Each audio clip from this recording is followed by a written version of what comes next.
Hello and welcome to Introduction to Philosophy, Part 9. This is the first of several dialogues by Plato we're going to read, and this is the Euthyphro dialogue. Here is the teacher's cheat sheet, the Loeb classical edition, which has the Greek text on one side, the English on the other. We'll read the English text. Plato's dialogue, which is known as Euthyphro, starts with Socrates coming to answer a criminal indictment. Spoiler alert, he's going to trial, and he's not going to win. But it's at this indictment that he meets a character by the name of Euthyphro. They begin to talk about religion and piety, because one of two charges, as far as we can tell, which Socrates is being tried, has to do with irreligion. Now, Euthyphro is an expert on religion, so he says, and Socrates wants his help in mounting a defense. According to Plato, the last days of Socrates were really quite busy, and a number of Plato's dialogues take place or set during this time. Theaetetus, which is a classic discussion of knowledge. If you recall from the discussion on epistemology, we talked about JTB, justified true belief, that comes out of the Theaetetus dialogue. Then he goes to answer the indictment at his trial, which is where we are now, with the dialogue Euthyphro, and then further dialogue, the Sophist. We're not going to read that, but then he goes on to his trial, and we're going to read the Apology, and then the Phaedo, which is Apology, respectively, the account by Plato of his trial, and Phaedo, his last days in prison. First thing to note about Socrates, though, was that he was a citizen of Athens, whose tutelary goddess was Athena, and whose really renowned war leader and political leader was Pericles. We'll talk about him a little bit down the road. And this is particularly important to understand as we read the dialogue, and it's not so much a dialogue as a monologue, the Apology. But before we begin the series of dialogues, it's probably a good idea to take a look at Athens for a moment. Athens was a leading polis. Polis is the Greek word for city-state. It's, of course, from where you might gather we get our word political, politics, etc. It was a leading polis against the Persians. The Greeks and the Persians were at loggerheads for some time. It was also an enemy of Sparta, another city-state on the Peloponnese, and it was an expanding imperial power. It controlled a number of subjugated states and colonies and the Deliad League and so forth. This is what it might have looked like in its heyday. This is, of course, an imaginative reconstruction by Leo von Klenze. Leo von Klenze was a classicist in the middle 19th century. He constructed a lot of classical buildings in Munich, which is sometimes called the Athens of the North. You can see here some of the key features of Athens. The Acropolis, the statue of Athena, the goddess, and her temple, the Parthenon, in which there was another statue of the goddess. Now, Acropolis is a generic term, and you'll see this in a lot of Greek city-states. They were often at war, and so they were organized around a high place. That's really what Acropolis means, the heights of the city, which it may have, in this case, did serve cultic purposes during peacetime, but during wartime, at least, it was a redoubt to which the population could retreat in case they were under siege.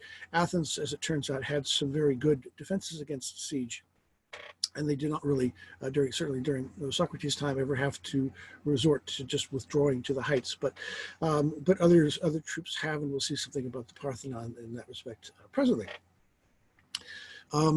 So on the Acropolis was the Parthenon. The word Parthenos is from the Greek for virgin. Athena was the virgin goddess, so her temple was the temple of the virgin goddess, the Parthenon. Famous temple, this is what it looks like now.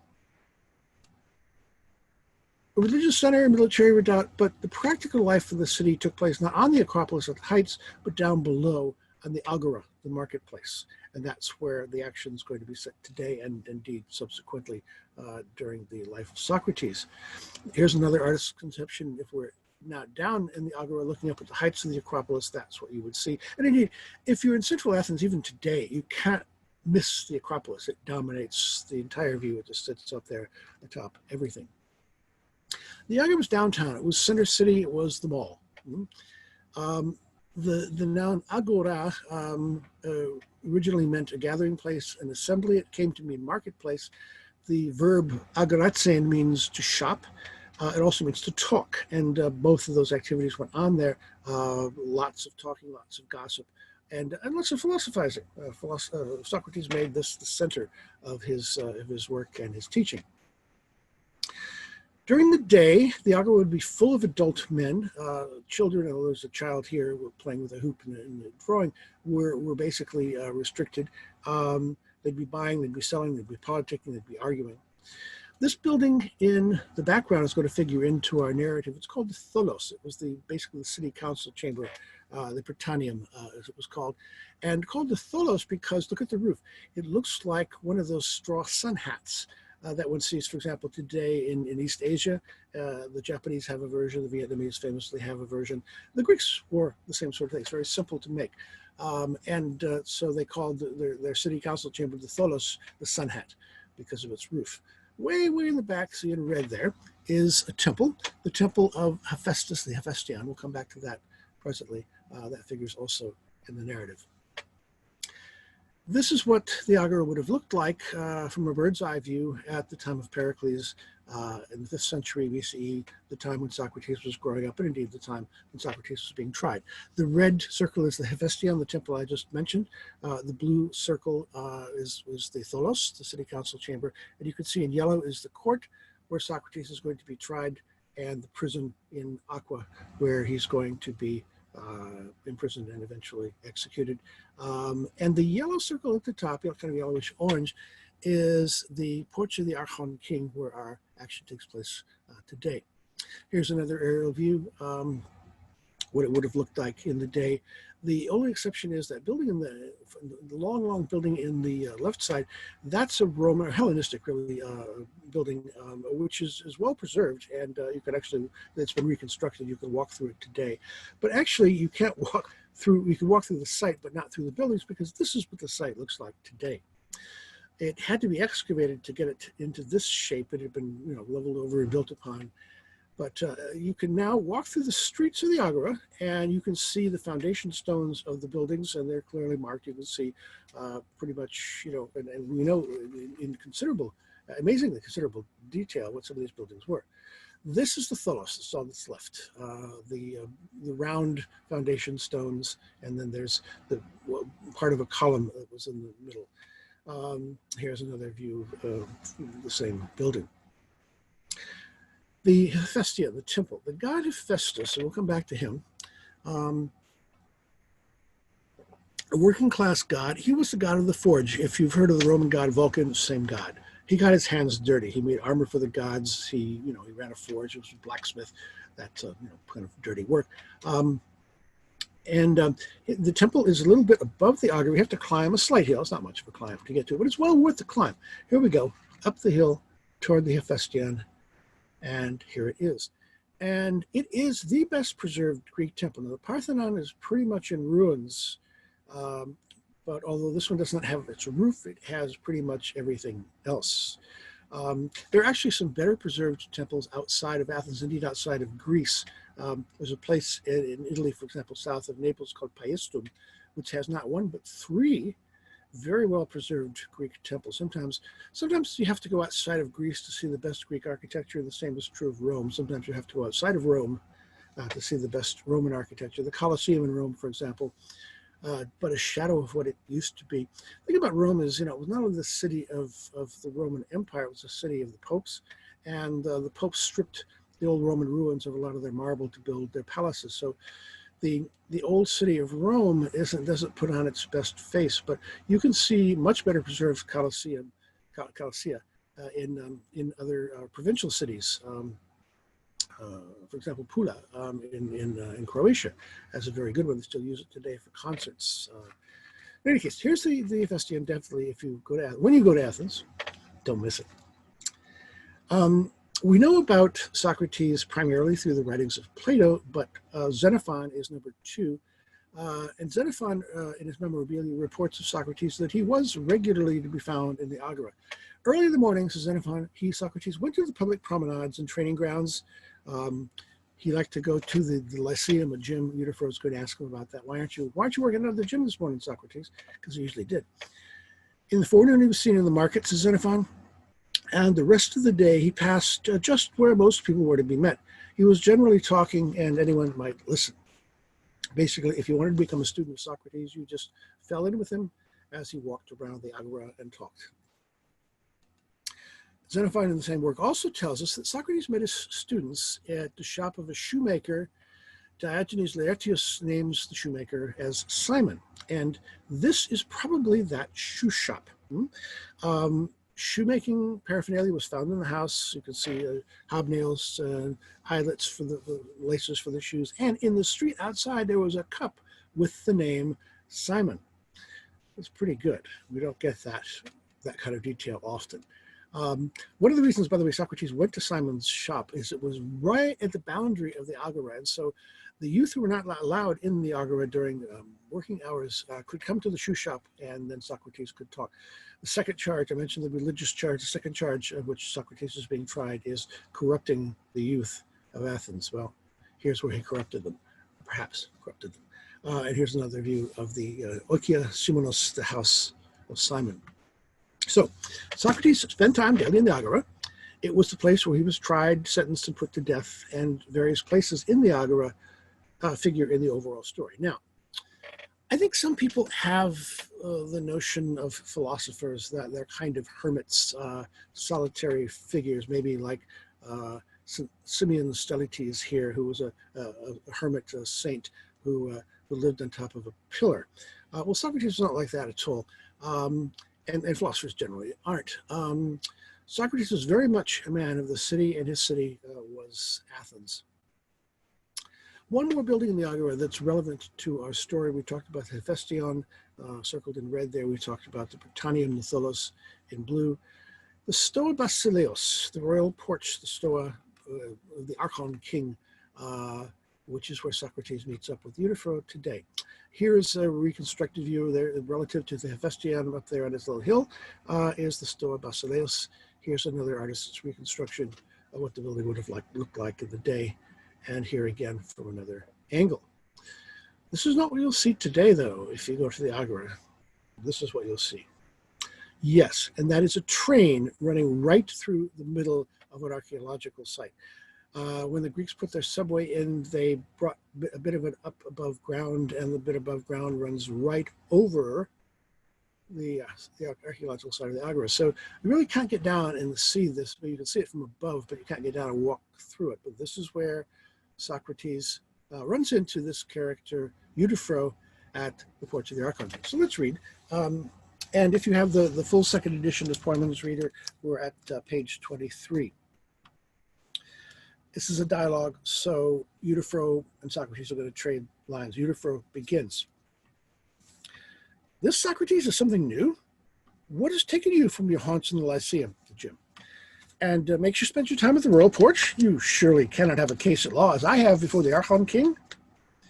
My business, Euthyphro, is not what is known at Athens as a case at law. It is a criminal prosecution. How is that? You mean that somebody is prosecuting you? I can't imagine. I never would believe that you were prosecuting anybody else. No, indeed. Then somebody is prosecuting you? Most certainly. Who is it? I am not too clear about the man myself, Euthyphro. He appears to me to be a young man and unknown. I think, however, that they call him Miletus, and his deme is Pithos. Deme is your hood, basically. If you happen to know anyone named Miletus of that deme, a hook-nosed man with long, straight hair and not much beard. I don't recall him, Socrates, but tell me, of what does he accuse you? His accusation? It is no mean charge. For a man of his age, it is no small thing to have settled a question of so much importance. He says, in fact, that he knows the method by which young people are corrupted and knows who the persons are that do it. He is quite possibly a wise man, and observing that my ignorance has led me to corrupt his generation, comes like a child to his mother to accuse me to the city.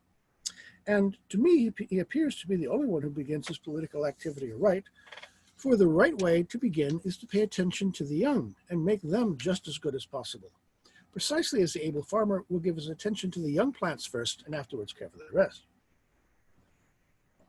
And so Miletus no doubt begins by clearing us away, the ones who ruin, as he says, the tender shoots of the young. That done, he obviously will care for the older generation and will thus become the cause in the highest and widest measure of benefit to the state. With such a notable beginning, his chances of success look good. I hope so, Socrates, but I'm very much afraid it will go the other way. When he starts to injure you, it simply looks to me like the beginning at the hearth to hurt the state. By the way, that word hearth is going to be important. Hold that thought. But tell me, what he says you do to corrupt the young. It sounds very queer, my friend, when you first hear it. He says, I am a maker of gods. He charges me with making new gods and not believing in the old ones. These are his grounds for prosecuting me, he says. I see it, Socrates. It is because you say ever and anon that you have the spiritual sign. What Euthyphro is referring to here is it's well known in Athens. Socrates has a personal god, his daimonion, who he has consulted throughout his entire life, and is going to consult indeed during his trial, the spiritual sign, as Euthyphro puts it. And then Euthyphro continues, so he, Miletus, charges you in this indictment with introducing novelties in religion, and that is the reason why he comes to court with this slanderous complaint, well knowing how easily such matters can be misrepresented to the crowd. For my own part, when I speak in the assembly about matters of religion and tell them in advance what will occur, they laugh at me as if I were a madman. And yet I have never made a prediction that did not come true. But the truth is, they are jealous of such people, all such people as ourselves. No, we must not worry over them, but go to meet them. So Euthyphro is an expert on religion, speaks in the assembly, the city council, about such matters. He's technically what's called a mantesin, prophet, and he thinks he knows about all things religious, including morality. If you remember William Bennett during the days of Ronald Reagan, he was Ronald Reagan's czar of morality, or if you remember even Jerry Falwell. Hey, Jerry, can you hear me? Okay.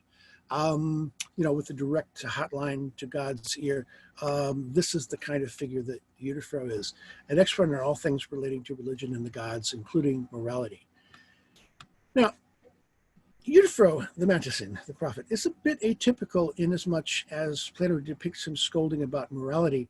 We would expect that in the Jerry Falwell analogy and the William Bennett analogy do that. But typically the Greeks wouldn't do this sort of thing.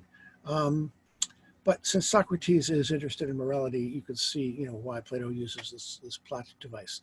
And we're going to see Euthyphro's father is going to consult an exegetus, a religious seer, and this on a point of law. But when it came to questions of truth, as Edith Hamilton has said, the idea of consulting a priest would never have occurred to the typical Greek. So this is kind of a plot conceit that Plato is using, but we have to wonder how likely it is that this bit of the dialogue ever really took place in quite this way. Socrates continues, Dear Euthyphro, if we were only laughed at, it would be no serious matter. The Athenians, it seems to me, are not so very much disturbed if they think that so-and-so is clever, so long as he does not impart his knowledge to anybody else. But the moment they suspect he is giving his ability to others, they get angry, whether out of jealousy or, as you say, or it may be for some other reason. With regard to that, says Euthyphro, I'm not very eager to test their attitude to me. Quite possibly you strike them as a man who is chary of himself and unwilling to impart his wisdom, says Socrates. As for me, I fear I'm so kindly that they will think that I pour out all I have to everyone, and not merely without pay, nay, rather glad to offer something if it would induce someone to hear me. Well then, as I said just now, if they were going to laugh at me, as you say they do at you, it wouldn't be at all unpleasant to spend the time laughing and joking in court. But if they take the matter seriously, then there is no knowing how it will turn out.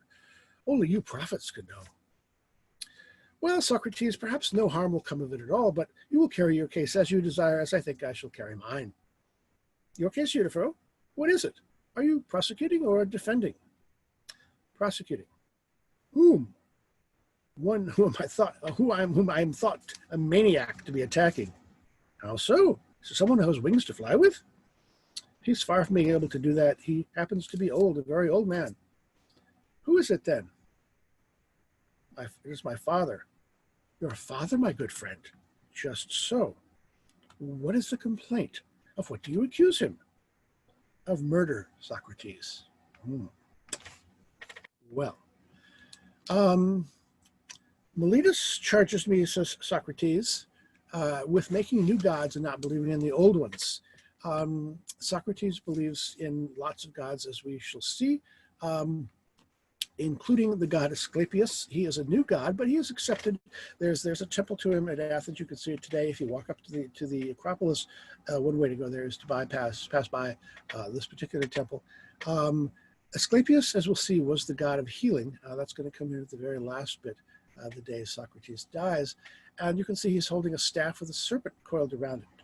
Well, that was the sign of the healing profession you can see today. What's the sign for medical doctors? Two serpents coiled around a staff with wings. That goes back to that old tradition of Asclepius. And Socrates, of course, has his daimonion, the spiritual sign, etc. So even though he's being accused of irreligion, it's not altogether clear what this is all about. And then Euthyphro says something we just heard, which absolutely astounds Socrates. He's prosecuting his father on a charge of murder. And Socrates answers, "Good heavens, Euthyphro." Now, this is a translation that, as they often do, bowdlerizes what's being said. What Socrates actually says is not "good heavens." He's saying, "Heracles, by the god Heracles, Hercules." He's taking God's name in vain. He's swearing. He's really agitated. "Heracles, Euthyphro, surely the crowd is ignorant of the way things ought to go. I fancy it is not correct for any ordinary person to do that," to prosecute his father on this charge, "but only for a man already far advanced in point of wisdom. Yes, Socrates, by heaven," and again he's swearing by another god, Zeus, Medea, "far advanced. And the man your father killed, was he a relative of yours?" "Of course he was. You would never prosecute your father, would you, for the death of anybody who was not related to you?" "You amuse me, Socrates. You think it makes a difference whether the victim was a member of the family or not related, and when the only thing to do is to watch whether it was right or not for the man who did the deed to kill him. If he was justified, then let him go. If not, you have to prosecute him, no matter if the man who killed him shares your hearth," there's that hearth again, "and sits at table with you. The pollution is the same if knowingly you associate with such a man and do not cleanse yourself and him as well by bringing him to justice. The victim in this case was a laborer of mine, and when we were cultivating land in Naxos, we employed him on our farm. One day he had been drinking and became enraged at one of our domestics and cut his throat, whereupon my father bound him hand and foot and threw him into a ditch. Then he sent a man to Athens to find out from the seer," this is the religious exegetus, "what ought to be done. Meanwhile, paying no attention to the man who had been bound, neglecting him because he was a murderer, and it would be no great matter even if he died. And that was just what happened. Hunger, cold, and the shackles finished him before the messenger got back from visiting the seer. That is why my father and my other kin are bitter at me when I prosecute my father as a murderer. They say he did not kill the man, and had he actually done it, the victim himself was a murderer, and for such a man one need have no consideration. They say that for a son to prosecute his father as a murderer is unholy." How ill they know divinity and its relation, Socrates, to what is holy and unholy. "But you," says Socrates, "by heaven, Euthyphro, you think that you have such an accurate knowledge of things divine and what is holy and unholy that in circumstances such as you describe, you could accuse your father? You are not afraid that you yourself are doing an unholy deed?" "Why, Socrates, if I did not have an accurate knowledge of all, I should be good for nothing, and Euthyphro would be no different from the general run of men." "Well then, admirable Euthyphro," the word he uses is admirable, marvelous Euthyphro. "The best thing I can do is to become your pupil and challenge Miletus before the trial comes on. Let me tell him that in the past I've considered it of great importance to know about things divine, and that now, when he asserts that I erroneously put forward my own notions and inventions on this head, I have become your pupil. I could say, 'Come, Miletus, if you agree that Euthyphro has wisdom in such matters, you must admit as well that I hold the true belief and must not prosecute. If you do not, you must lodge your complaint not against me, but against my aforesaid master. Accuse him of corrupting the elder generation, me and his own father, me by his instruction, his father by correcting and chastising him. And if he would not yield, would neither quit the suit nor yet indict you rather than myself, then I would say the same in court as when I challenged him. Euthyphro replies, yes, Socrates, by heaven, by Zeus again. If he undertook to bring me into court, I guess I would find out his rotten spot, and our talk there would concern him sooner by a long shot than ever it would me. Yes, my dear friend, I know that, and so I wish to become your pupil. This Miletus, I perceive, along presumably with everybody else, appears to overlook you, but sees into me so easily and keenly that he has attacked me for impiety. So in the name of heaven, tell me now about the matter you just felt sure you knew quite thoroughly. State what you take piety and impiety to be with reference to murder and all other cases. We'll come back to this presently, but let's just go back and see what the situation is with Euthyphro. Euthyphro mentions a family farm they have at Naxos. Naxos is an island in the Aegean Sea, one of the circle of islands called the Kyklades, the circular islands. And it takes a while to get there if you're sailing. From Athens, one goes down to the port of Piraeus. It's still the port of Athens. Athens is a bit inland from the sea. And then a boat can take you to Naxos. If you take a high-speed boat today, there are lots of boats that run to the islands. It takes you maybe an hour. If your winds aren't good, though, it can take you a matter of days, even weeks, if the weather was really bad and you had to rely on sail.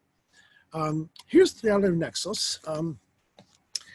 There's still farming going on there. It's as far as Greece goes, there's a lot of land that's not suitable for farming. It's mountainous and dry, kind of like Southern California before we stole the water from the Owens Valley to irrigate. But they grow, things like cucumbers and tomatoes and truck vegetables and that sort of thing. And it's still, is a productive land. That's where Euthyphro's family had its farm. Here's the Temple of Demeter, which you can still see on Naxos. Perhaps Euthyphro worshipped here. Anyway, a hired laborer on his farm got drunk, cut the throat of one of the domestic servants on the farm. Euthyphro's father ties up the killer, throws him in a ditch, sends to Athens to ask the seer what to do. In the meantime, it took a long time, I guess, to get there and come back. In this case, the guy died in the ditch. Well, no big deal, Euthyphro's father and the rest of the family said. Death to the killer, simple justice. He got what's coming to him. Euthyphro says, no, Dad murdered that man. Well, so what? The guy was already a murderer himself. He didn't kill him. You're unholy. Euthyphro wants to call this act murder. And his family objects for various reasons. Now, there are lots of different issues packed together in here. Let's think about some of these for a minute. Does the accused deserve a trial even if lots of people saw him do it? Is lynch law just one alternative kind of law? Does justice amount to an eye for an eye and a tooth for a tooth? Is justice the sort of thing that the family controls, or is it controlled by the state, by the government? Did Euthyphro's father cause the laborer's death? And if so, is he morally responsible, even legally responsible for having done so?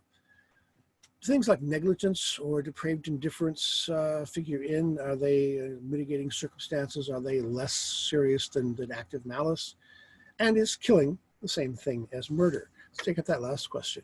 What exactly constitutes murder?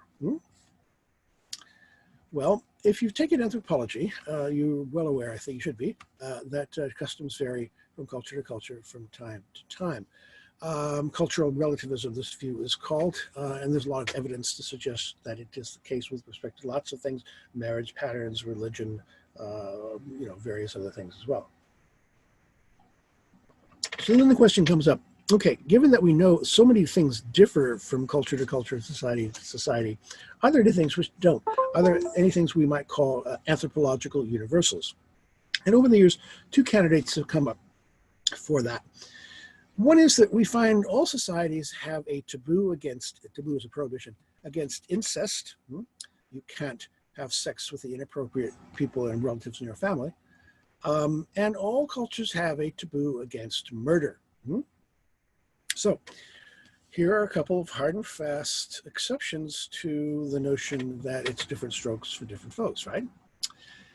Except that when you examine these, drill down a little bit, these two, quote, firm, unquote, universals tend to be a little squishier than they first appear. Incest, okay? Yes, all societies formally prohibit incest, but they differ on what constitutes incest. Is first cousin marriage incest? In some cultures it is. In some cultures, though, you're supposed to marry your first cousin. Um, Jeff Foxworthy's jokes about rednecks. If your family tree has no branches, you just might be a redneck. If you go to family reunions to meet women, you just might be, how it goes. There are cultures, though, in which it's required mother's sister's son must marry father's brother's daughter. So having sex with your parents, usually prohibited. Having sex with your siblings, usually prohibited. But degrees of relation can vary beyond that. So the supposedly universal taboo against incest, not quite so firm as it might first appear. Murder's the same way. Yes, except that murder isn't just any homicide, it's unjustifiable homicide. That's a good general definition of murder. I mean, you can kill a variety of species. If you kill a human being, you're committing homicide, but there may be justification for that. If you kill a human being and there's no justification, that is murder. But this varies with the scope of the moral universe. Cannibals, if you go out into the forest and you find a pig on 4 trotters running around and you hunt him down, you kill him and eat him, good, he's tasty, wonderful. And if you find a pig on 2 trotters and you kill him and eat him, then he's tasty too. And I'm told, I don't know, but I've been told that the human flesh tastes like pork. It's the other white meat, perhaps. Now, I'm not an empiricist in this regard. Go back to our discussion of rationalism and empiricism. I'm just reporting what people have said. Like some cannibal societies refer to the other tribes as long pig. There's the short pig and there's the long pig, and both equally tasty. Now, there's another point of view which says that meat per se, even if it's not human meat, is murder. Meat is murder. Well, if we look at this in terms of expanded or contracted moral universes, the reason that that eating long pig is not a taboo in cannibal societies is they have a very restricted definition of what counts as a human being, and basically it's ethnocentric. Most societies that have existed throughout most of human history have had more or less an ethnocentric definition of humanity. We don't. We tend to disregard that. But basically, I'm not going to kill or eat my cousin. But if it's somebody else from another tribe, it's a long pig on 2 trotters, they're not really human. They're outside of the pale. So yeah, short pig, long pig, they're equally tasty because neither of them really is human. That is, neither of them is a rights bearer. Neither of them is the sort of person whose ends I have to regard, if you think about what Kant said, as ends that constrain me. We tend to take a broader view. We think of humanity, we have a biological definition, it is our species. So any member of Homo sapiens sapiens, and a member of the species is anyone who can interbreed, basically, is a rights bearer. And so we include long pig within our circle of trust, so to say, within our circle of what constitutes humanity, and therefore who we're prohibited from killing unjustifiably. Where short pig still remains outside. So, barbecue is good. There is a movement now to include the short pigs within the circle of trust. And will that movement succeed? Who knows? But we can see how the circle has expanded over time from a cannibal situation to our own situation. So it's not unthinkable that it might happen in future. I don't know what we're going to eat. Carrots scream too. I've heard them. But at least, one can define murder, unjustifiable homicide, differently depending on how broadly or narrowly one construes what it is to be human in the first place. So, of Euthyphro's father, did he kill? Did he commit homicide? Did he commit murder? Well, he did cause the hired man's death because he threw him in the ditch. It's predictable what's going to happen. They didn't have categories like depraved indifference, negligence, etc. in their law. We do. We would make that distinction. Was it homicide? You could argue that in Greek terms, male citizens were fully human, women, children, slaves, foreigners, a little less so. So maybe you could say, okay, if this guy was not an Athenian citizen, he probably wouldn't have been being a laborer on that farm. Maybe yes, maybe no. But maybe you could argue it wasn't really homicide. And even if it were homicide, could it be justified? A lot of people saw him do it. Lynch law would say it's justified, or maybe it's not justified. Maybe it's unjustified homicide. Causation. Well, we take into account at least intentions and motives. Okay, if I have a car wreck, there are a number of things that might have caused it. It could just be mechanical error outside the scope of human intention. It could be human error. There could be negligence in repair. It could be the driver caused the brakes to fail. Somebody else sabotaged the brake lines. Lots of different things. Maybe the driver intended to commit suicide. Suicide is either the leading or the second leading cause of death among teenagers in this country, for example. The reason we can't be sure is that one of the other two is vehicular homicide, and that is a major means of committing suicide. But we ask about intentions. Homicide. Homicide, man killing is literally what it means, can be justified or unjustified. In case of war, soldiers are given license to kill, even though the enemy may be recognized as human, in principle, at least, if not in propaganda. There may be a justification if it's time of war. In peacetime, self-defense, defense of other innocent life or limb, or state-sanctioned homicides such as judicial executions, etc., fall within the scope of exceptions. California is funny. California has, as all states have different laws, has relatively restrictive laws about the use of lethal means, including guns, in self-defense. There are states, though, although California has relatively restrictive laws, there are states that have even more restrictive laws. If you remember the case of Trayvon Martin, there was some controversy about what were called stand your ground laws. And a lot of the discussion there about Trayvon Martin concerned whether the guy who killed him was racist and using the stand your ground law basically to go hunting other human beings. But the context of the stand your ground law was this.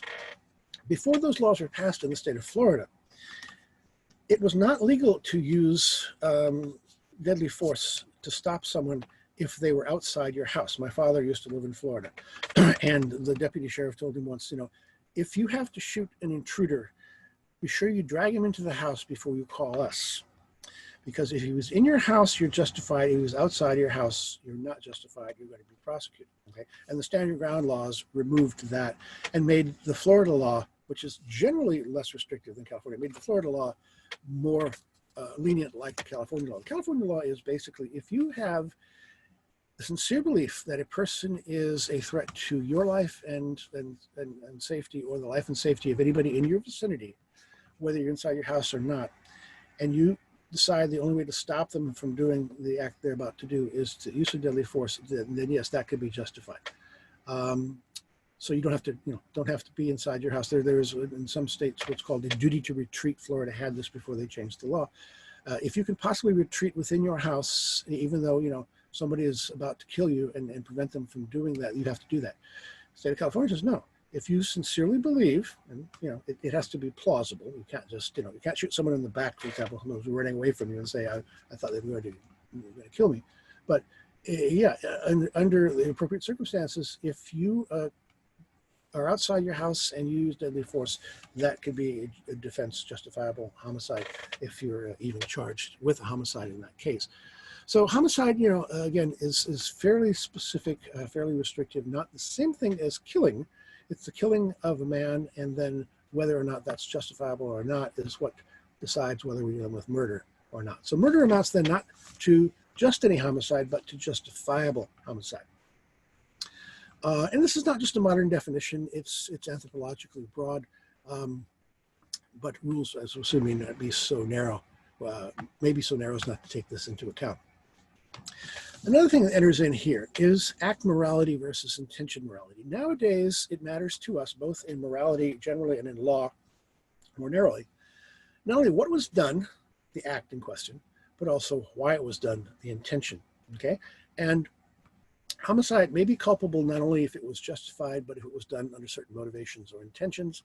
The simple act of homicide itself is not enough to establish that there's been murder. Oliver Wendell Holmes Jr., even a dog distinguishes between being stumbled over and being kicked. Seems just kind of common sense, doesn't it? Except that for much of human history, it wasn't. Humans are caught up with dogs. We've gone historically from what we could call a situation of act morality to a situation of intention morality. What's that all about? Well, let's take act morality first. Think about Hammurabi's code: an eye for an eye and a tooth for a tooth. Okay, if I put out somebody's eye, the penalty is for my eye to be put out. But it was an accident. Well, under pure act morality, that doesn't matter. Hammurabi's code we look at now is kind of barbaric, but you have to understand in its time it was a progressive reform insofar as it established one law for all people, and also Hammurabi published the code. It was set out in advance. It wasn't ex post facto or arbitrary. The law, medieval law called Deodand. I had a very distant relative, I think I told this story before, who came home from the pub drunk and fell into the mill stream and was taken around the mill wheel and drowned. His mother found him the next morning. The mill wheel was punished. It was forfeit to the king. That was what the law of Deodand said, basically. So the miller lost his mill wheel because his mill wheel had committed an act of homicide, an act of murder, in fact. And the judicial execution of animals. I mentioned that example, poor Mary the elephant, before. Intention morality, though, looks at things very differently.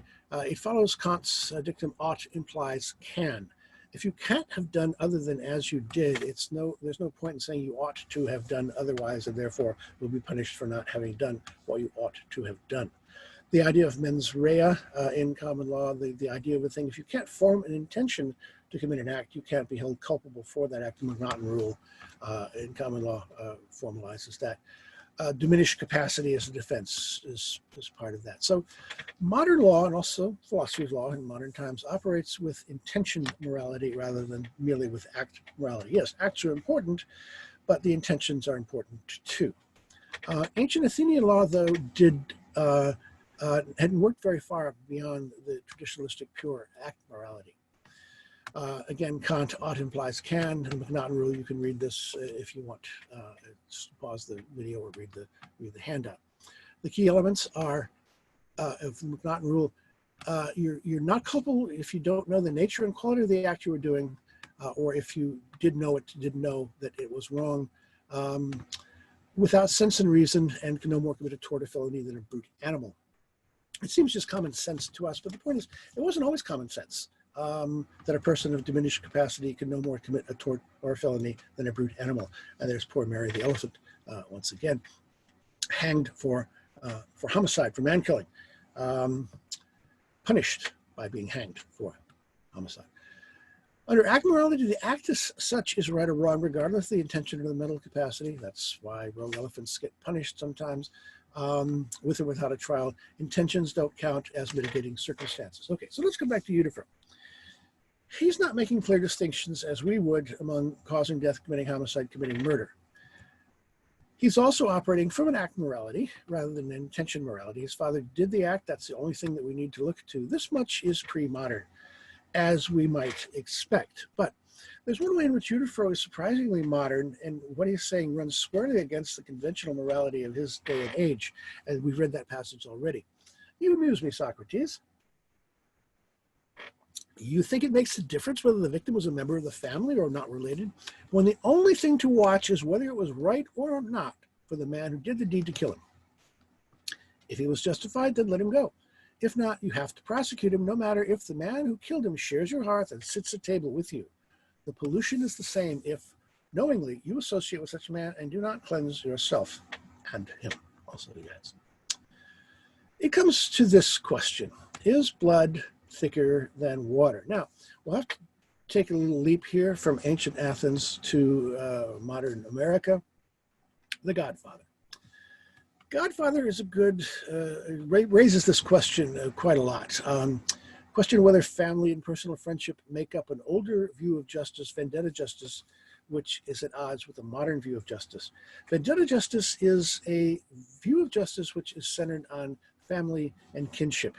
Let's look at this scene when when Michael Corleone goes to visit his brother Fredo in Las Vegas. Well, if we can get it to come up. Oh, there we go. Oops. Okay. No, wrong one. Okay, here we go. This is the one we want. Mike, you don't come to Las Vegas and talk to a man like Mo Green like that. Fredo, you're my older brother, and I love you. But don't ever take sides with anyone against the family again. Ever. And earlier, Don Vito had to remind his oldest son, Sandino, of the same sort of thing. What's the matter with you? I think your brain is going soft from all that comedy you're playing with that young guard. Never tell anybody outside the family what you're thinking again. Keep it within the family. Is blood thicker than water?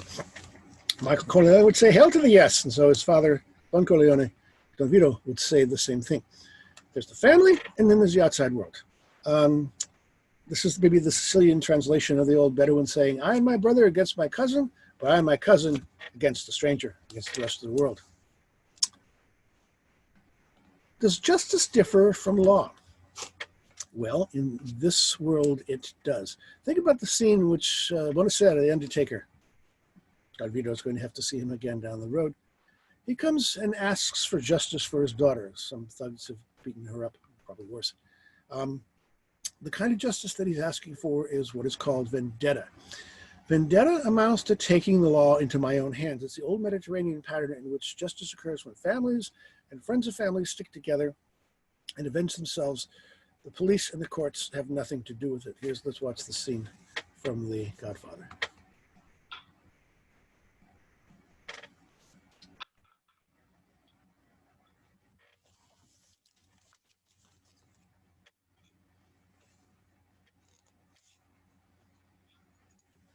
I cannot do. We've known each other many years. This is the first time you ever came to the council now. I can't remember the last time that you invited me to your house for a cup of coffee. Even though my wife is godmother to your only child. But let's be frank here. You never wanted my friendship. And you were afraid to be like that. I didn't want to get into trouble. I understand. You found paradise in America.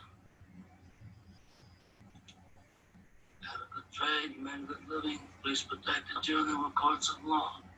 You didn't need a family. But now you come to me and you say, Don Corleone, give me justice. But you don't ask for respect. You don't offer friendship. You don't even think to call me Godfather. You said you'd come into my house on the day my daughter's to be married, and you asked me for murder. Nothing. I ask you for justice. That is not justice. Your daughter is still alive. Living is suffering. She suffers. How much shall I pay?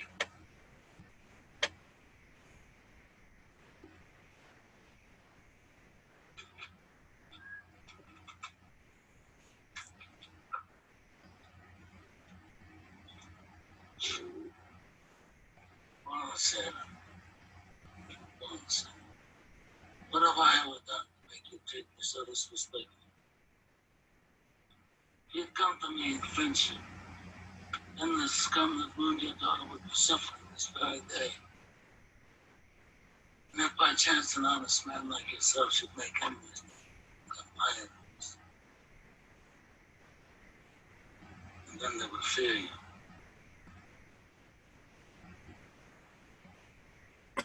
Be my friend.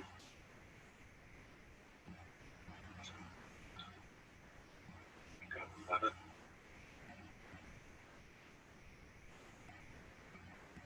Look,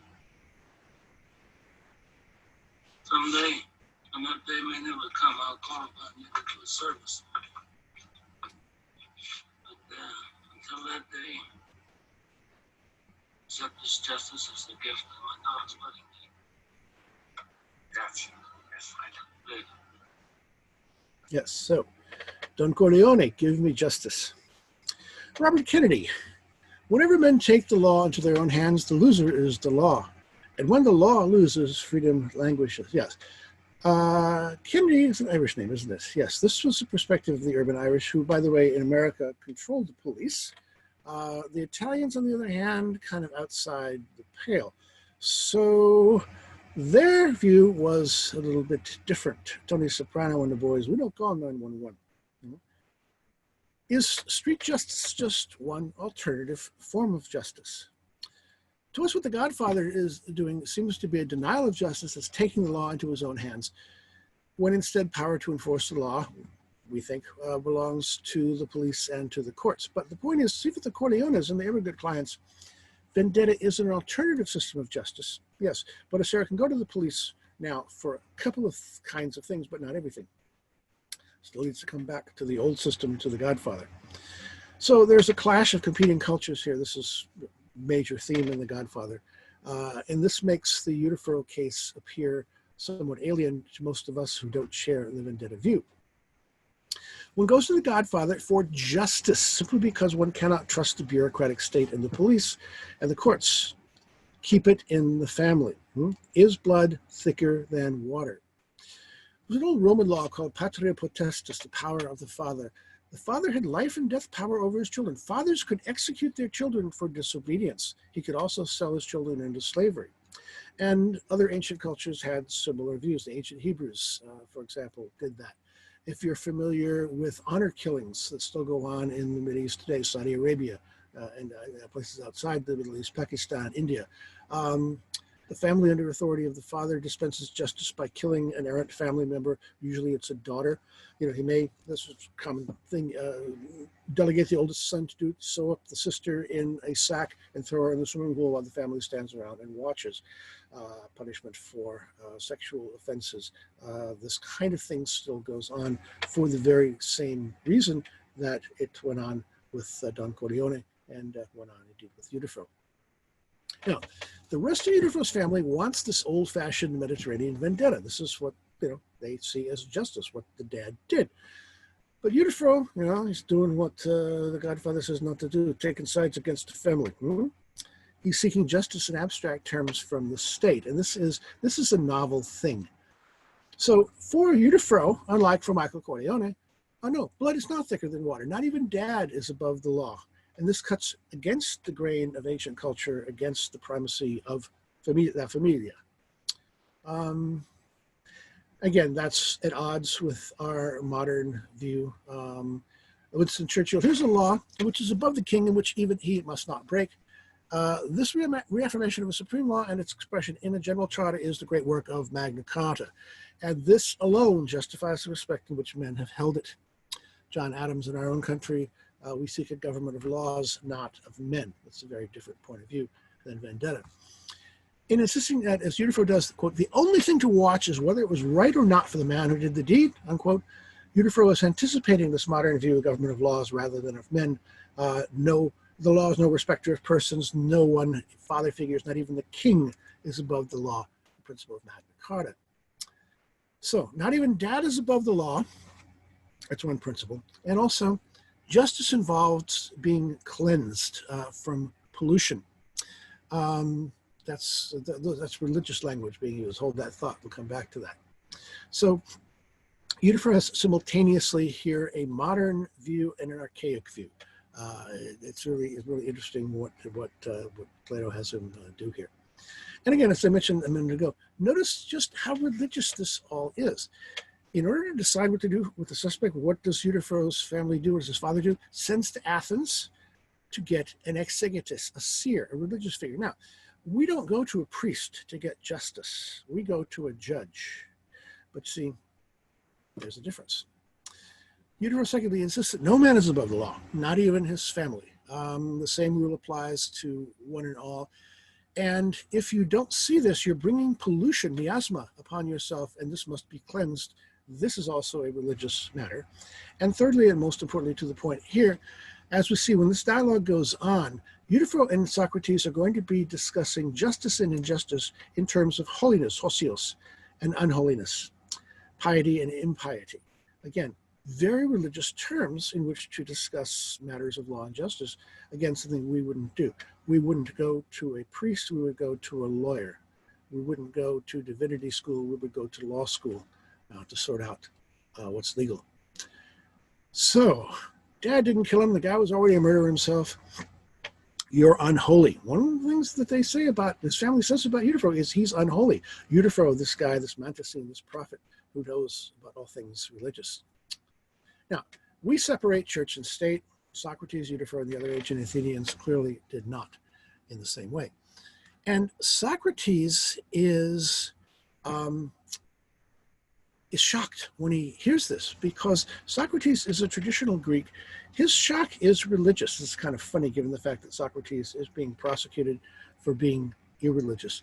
And what you have to understand here is that ancestor worship was a key part of ancient Greek religion. So that what Euthyphro is doing here is going to be unthinkable to your typical conventional Greek. And Socrates is expressing this point of view. Nothing could be more irreligious than to attack your own father, because ancestors were gods. Greek religion was very complicated. Gilbert Murray, originally 4 stages, later 5 stages of Greek religion. There were the Hellenistic, the later cults. Asclepios, the god of healing I mentioned, was one of those new gods which was introduced from various places, Orpheus, Mithra, etc. The Olympians are the ones we're perhaps most familiar with. Athena, of course, the goddess of Athens, but also Zeus, Apollo, Poseidon, Hermes, Hephaestus, the god whose temple we saw.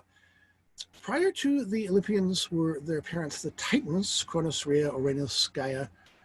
And prior to that, the chthonic gods. We talked about this, I think, briefly in terms of the Delphic oracle, the Pythia, the prophetess of the chthonic snake god, the Python, then is taken over when Apollo supposedly kills that god, and she becomes a member of the Apollo cult, the later cult that succeeds it. But these layers remain, interlaced and layered all throughout. As if that wasn't enough, alongside this whole business of individual gods, is pietas, the cult of the family. And it is a social religion. It's nested. There is the family. Families form gens. Gens combine to form phratries. Phratries form tribes. And tribes form the polis, the city. Fustin de Coulanges, 19th century scholar, first put this notion forward, and it still has some weight. The family was the basis of society. We say that now, but we don't really mean it in quite the same way. There were 4 elements of pietas: communal land, a shared hearth. The Latins called this a focus. Remember that word hearth that's come up here, it comes back again. A common ancestor, and this common ancestor might be literal or eponymous, and then a shared meal or commensalism. And you see Euthyphro is talking about sharing your hearth and sitting at table with someone. That's what he's referring to, this cult of pietas. 4 elements then. Now, if you are a member of the same literal family, descended from the same literal ancestors, yes, you're going to have family land. You're going to have a fire, not only for cooking, but for warmth in the winter. But it's also a cultic thing. And, it has to be kept burning the whole time. Keep the home fires burning. Often this is a woman's responsibility in the household. Common ancestors, of course, if you're a family, you have that by definition. And then you share a meal, which families do. As larger and larger layers of society get built up, they replicate this pattern. So families that gather together and form a gens probably have contiguous land. They live in the neighborhood with each other, and so they've got their own communal land. They will establish a separate hearth. Not only each individual family will have its hearth, but they will establish a hearth for the gens. They will pretend that they have common ancestors. These are called eponymous ancestors. We're all descended from, such and such a brother, blah, blah, blah. And then they will get together periodically, in addition to their family meals, periodically for a group meal to solidify the group. And as society gets built up, it expands upon this pattern. Now, there is a physical limit to this form of social organization. And this is Fustel's explanation for the oft observed fact about Greeks. You know, the Egyptians had an empire, the Babylonians had an empire, the Assyrians had an empire, even the Hebrews had an empire under kings David, Solomon, so forth. The Greeks never did. The highest form of political organization they had was the polis, the city-state. They didn't ever have a Greek nation. Now, the various polises would band together, of course, if they had a common enemy like the Persians, they would fight them, or they would league together, you know, certain city-states against others, you know, the Athenians against the Spartans and their allies and so forth, but they never had a Greek nation until modern times, but in ancient times they didn't. Well, let's see. About 250,000 Athenians at the height of their population. This is about the size of Indio Palm Springs, but smaller than Oxnard or Bakersfield, if you want to use a California example. Because of the way in which the social relations were built on this pattern of pietas, you know, communal land, shared hearth, eponymous ancestor, shared ancestors, and commensalism, they could not grow way beyond this sort of size. Think just what it takes to get people together for a picnic. This is a Southern California thing, too. You don't see this anymore, but in the early part of the 20th century through about the middle, about the 1950s, you would see advertisements in the newspaper. Hey, this Sunday, Long Beach, the Ohio State picnic. Everybody from Ohio, come out, you know, bring your baskets. And people do that. You know, the Anglo population of Southern California basically were Midwestern hypochondriacs, and a lot of them came from places like Iowa and Ohio and Indiana and so forth. And they kept their, you know, the ties to their home places, and they kept their roots, and they would come together periodically for a picnic. But you can see how absurd this gets. Here's the Iowa by the Sea picnic in Long Beach, 1951. The picture goes back and back and back. You can't get too many people together for a common meal. This would have set a definite limit on political organization. That's Fustel's very genius explanation for that. So Euthyphro refers to the man who shares your hearth and sits at table with you. This is the reference to pietas, two of the four features. At the same time, he's violating the core meaning by attacking his own ancestors. Now, when I have a class together, I often ask this question, how many members are there of your family? And I'll get questions like, well, do you mean my family of orientation, the one into which I was born, or my family of procreation, where I'm the parent? Either one. Most people can give a quick answer, and they can give a finite number. You know, I have 3 people in my family. I have 5 people. I have 10 people in my family. But that's about the limit. If you ask this very same question of, let's say, a traditional Chinese or traditional Vietnamese, or a traditional Etruscan, or Roman, or Greek, people in lots of different sorts of cultures. How many people are in your family? They would have that deer in the headlights stare. I no idea, because in a culture like this, even though your ancestors may have died, they're still there. They're buried on the family ground. They need to be remembered. Their birthday, their death day, an offering is put on the family altar. And there are innumerable ancestors, their ghosts, still living on your land with you. So they're your family. They're still there. How many members are there in your family?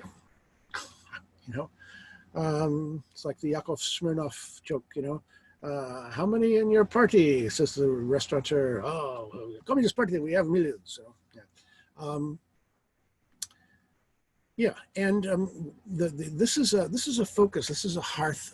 This is not from a Greek settlement, but from Pompeii, a Roman settlement. And the only reason we have this surviving, of course, is because in Pompeii it all got buried suddenly. So we see features of domestic architecture that otherwise would have disappeared. But this is probably not unlike the kind of hearth one would have found in a Greek family as well. Which is, by the way, this whole pattern.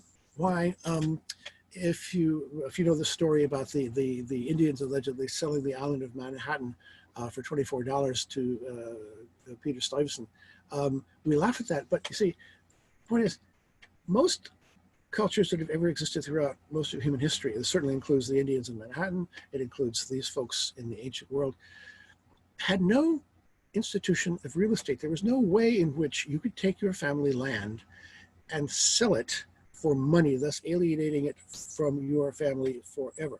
Now, we can do that. I mean, I have a house, and if I want to sell my house, Zillow tells me what the price is. It's a house in LA, so it's extraordinarily overpriced, as LA houses are, but I could, find a real estate agent or sell it myself or whatever, and, I decide on a price with somebody, they give me the money, I give them the house, and I can't come back to the house. I've been alienated that forever.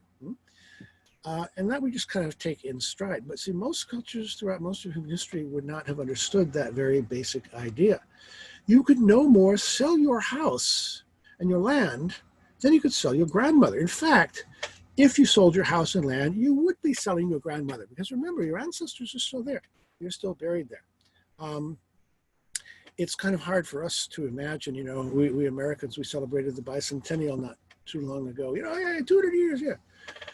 There are families in China today, even despite land reform that has taken place since the revolution. There are families in China who have the sense that they are living on the same land their ancestors have lived on for perhaps 5,000 years. Yeah, that's a very different way of looking at land and very different way of looking at family. Eponymous ancestors, I mentioned, this is a common feature of ancient cultures.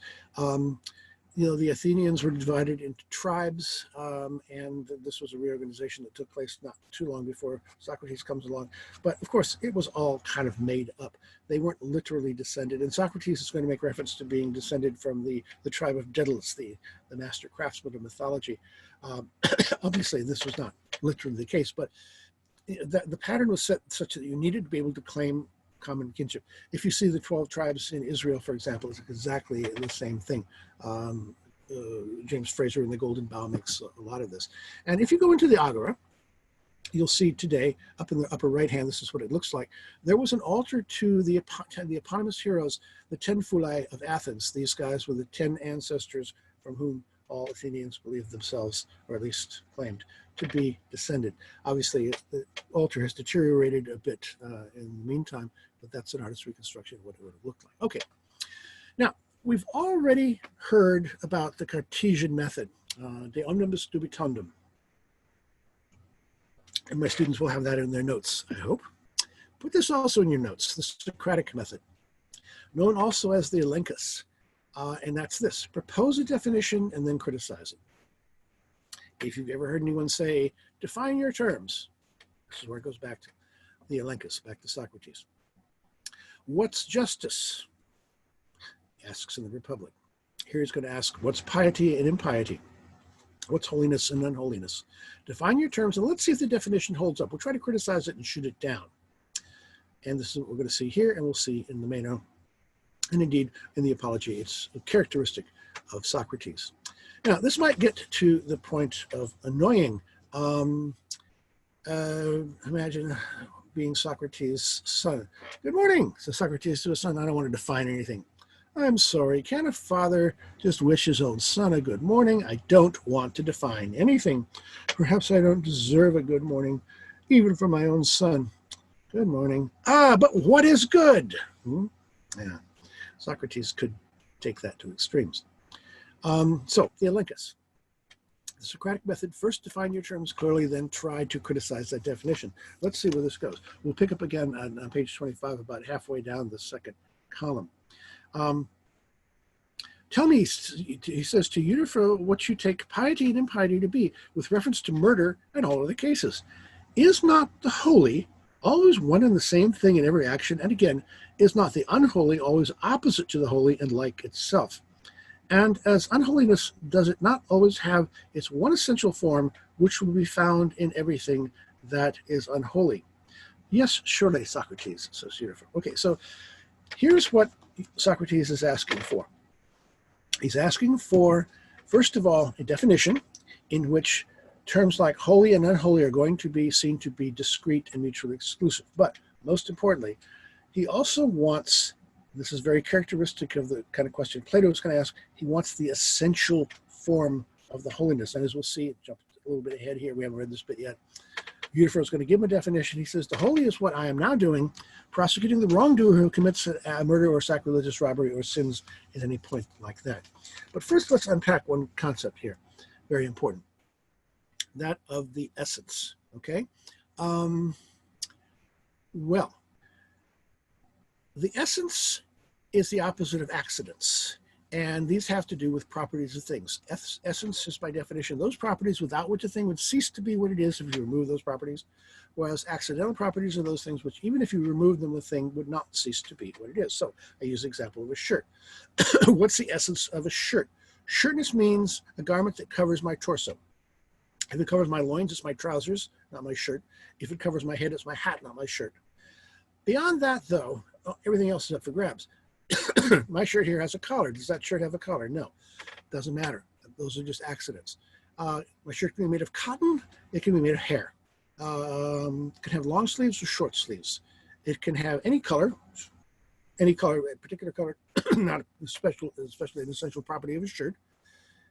Does it have to have buttons? No, it can have buttons, but it can be a pullover. Okay, so lots of things that can differ, lots of accidents. But one thing is essential to a shirt, and that is it covers my torso. It's a garment that covers my torso. So this is the kind of thing for which Socrates is going to be asking Euthyphro. I want you to tell me, first of all, what's the difference between the holy and unholy, so that something can't be both holy and unholy simultaneously. But I want you to tell me, most importantly, what's the essence of holiness that makes all holy things holy and not unholy? So here goes Euthyphro. Well then, says Euthyphro, I say that the holy is what I am now doing, prosecuting the wrongdoer who commits a murder or a sacrilegious robbery or sins at any point like that, whether it be your father or your mother, whoever it may be. And not to prosecute would be that such is the law. It is one which I have already given to others. I tell them that the right procedure must be not to tolerate the impious man, no matter who. Does not mankind believe that Zeus is the most excellent and just among the gods? And these same men admit that Zeus shackled his own father, Cronus, for swallowing his other sons unjustly, and that Cronus in turn had gelded his father, Uranus, gelded means to castrate, for like reasons. But now they are enraged at me when I proceed against my father for wrongdoing, and so they contradict themselves in what they say about the gods and what they say about me. Well, maybe polytheism explains more than we may imagine. You've got the gods contending against each other. And that sets up certain problems. Socrates continues, there, Euthyphro, you have the reason why the charge is brought against me. It is because whenever people tell such stories about the gods, I am prone to take it ill, and so it seems that is why they will maintain that I am sinful. Well now, if you who are so well versed in matters of the sort entertain the same beliefs, then necessarily it would seem I must give in, for what could we urge who admit that for our own part we are quite ignorant about these matters?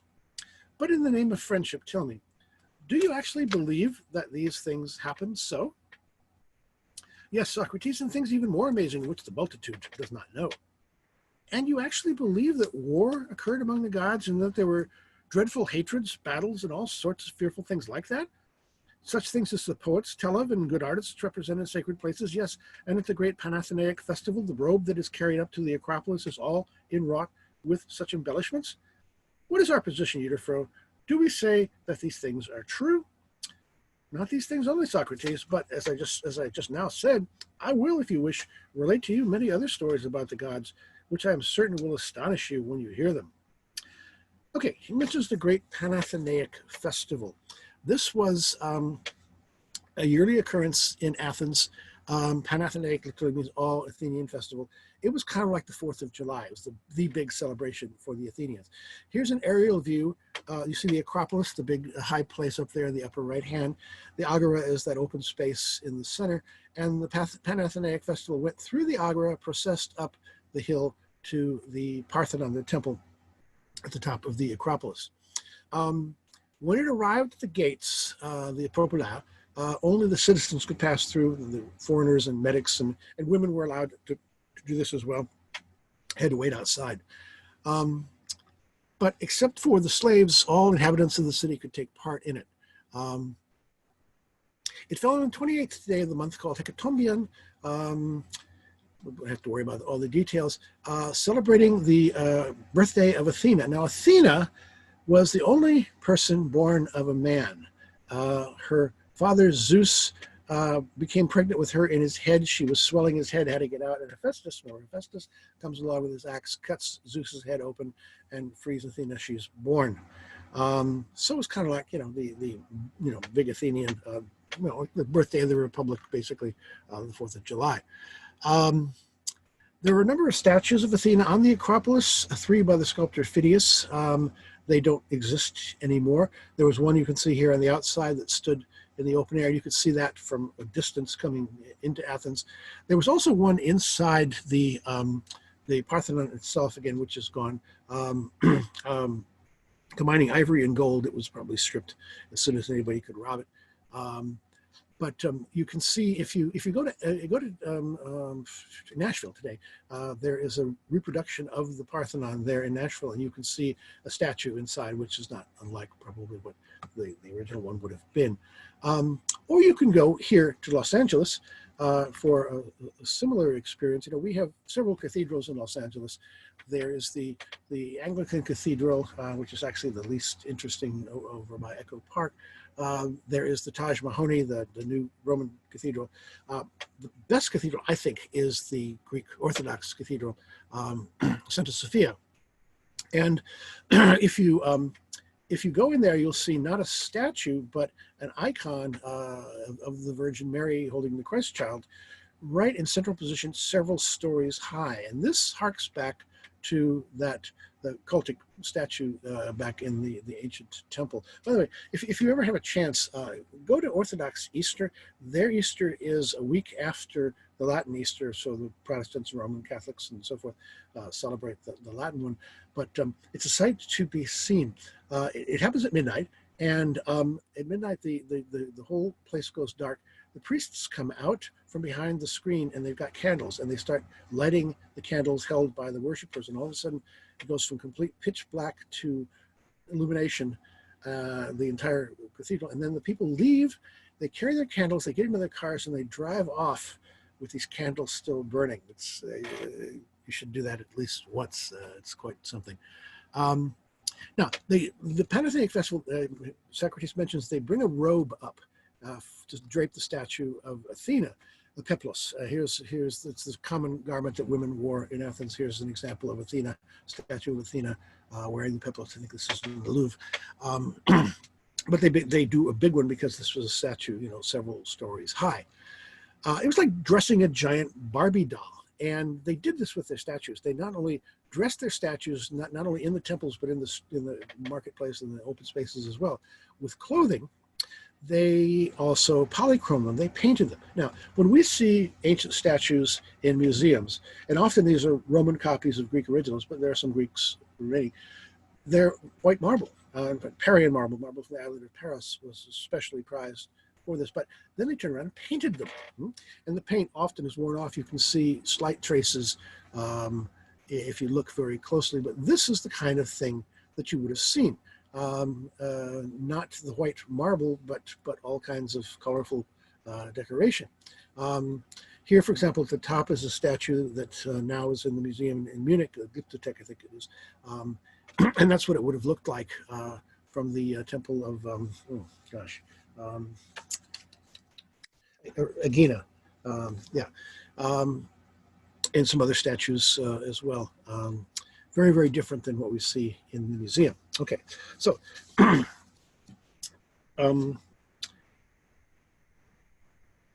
Socrates continues, I shouldn't wonder about the stories that could be told about the gods. You should tell me about them when we have all about them. We have some leisure at some other time. At present, though, try to tell me more clearly what I asked you for a little while ago. For my friend, you were not explicit enough before when I put the question, what is holiness? You merely said that what you are now doing is a holy deed, namely prosecuting your father on a charge of murder. And Socrates, I told the truth. Possibly. But Euthyphro, there are many other things you will say are holy, because they are. Well, bear in mind that what I asked of you was not to tell me one or two out of the numerous actions that are holy.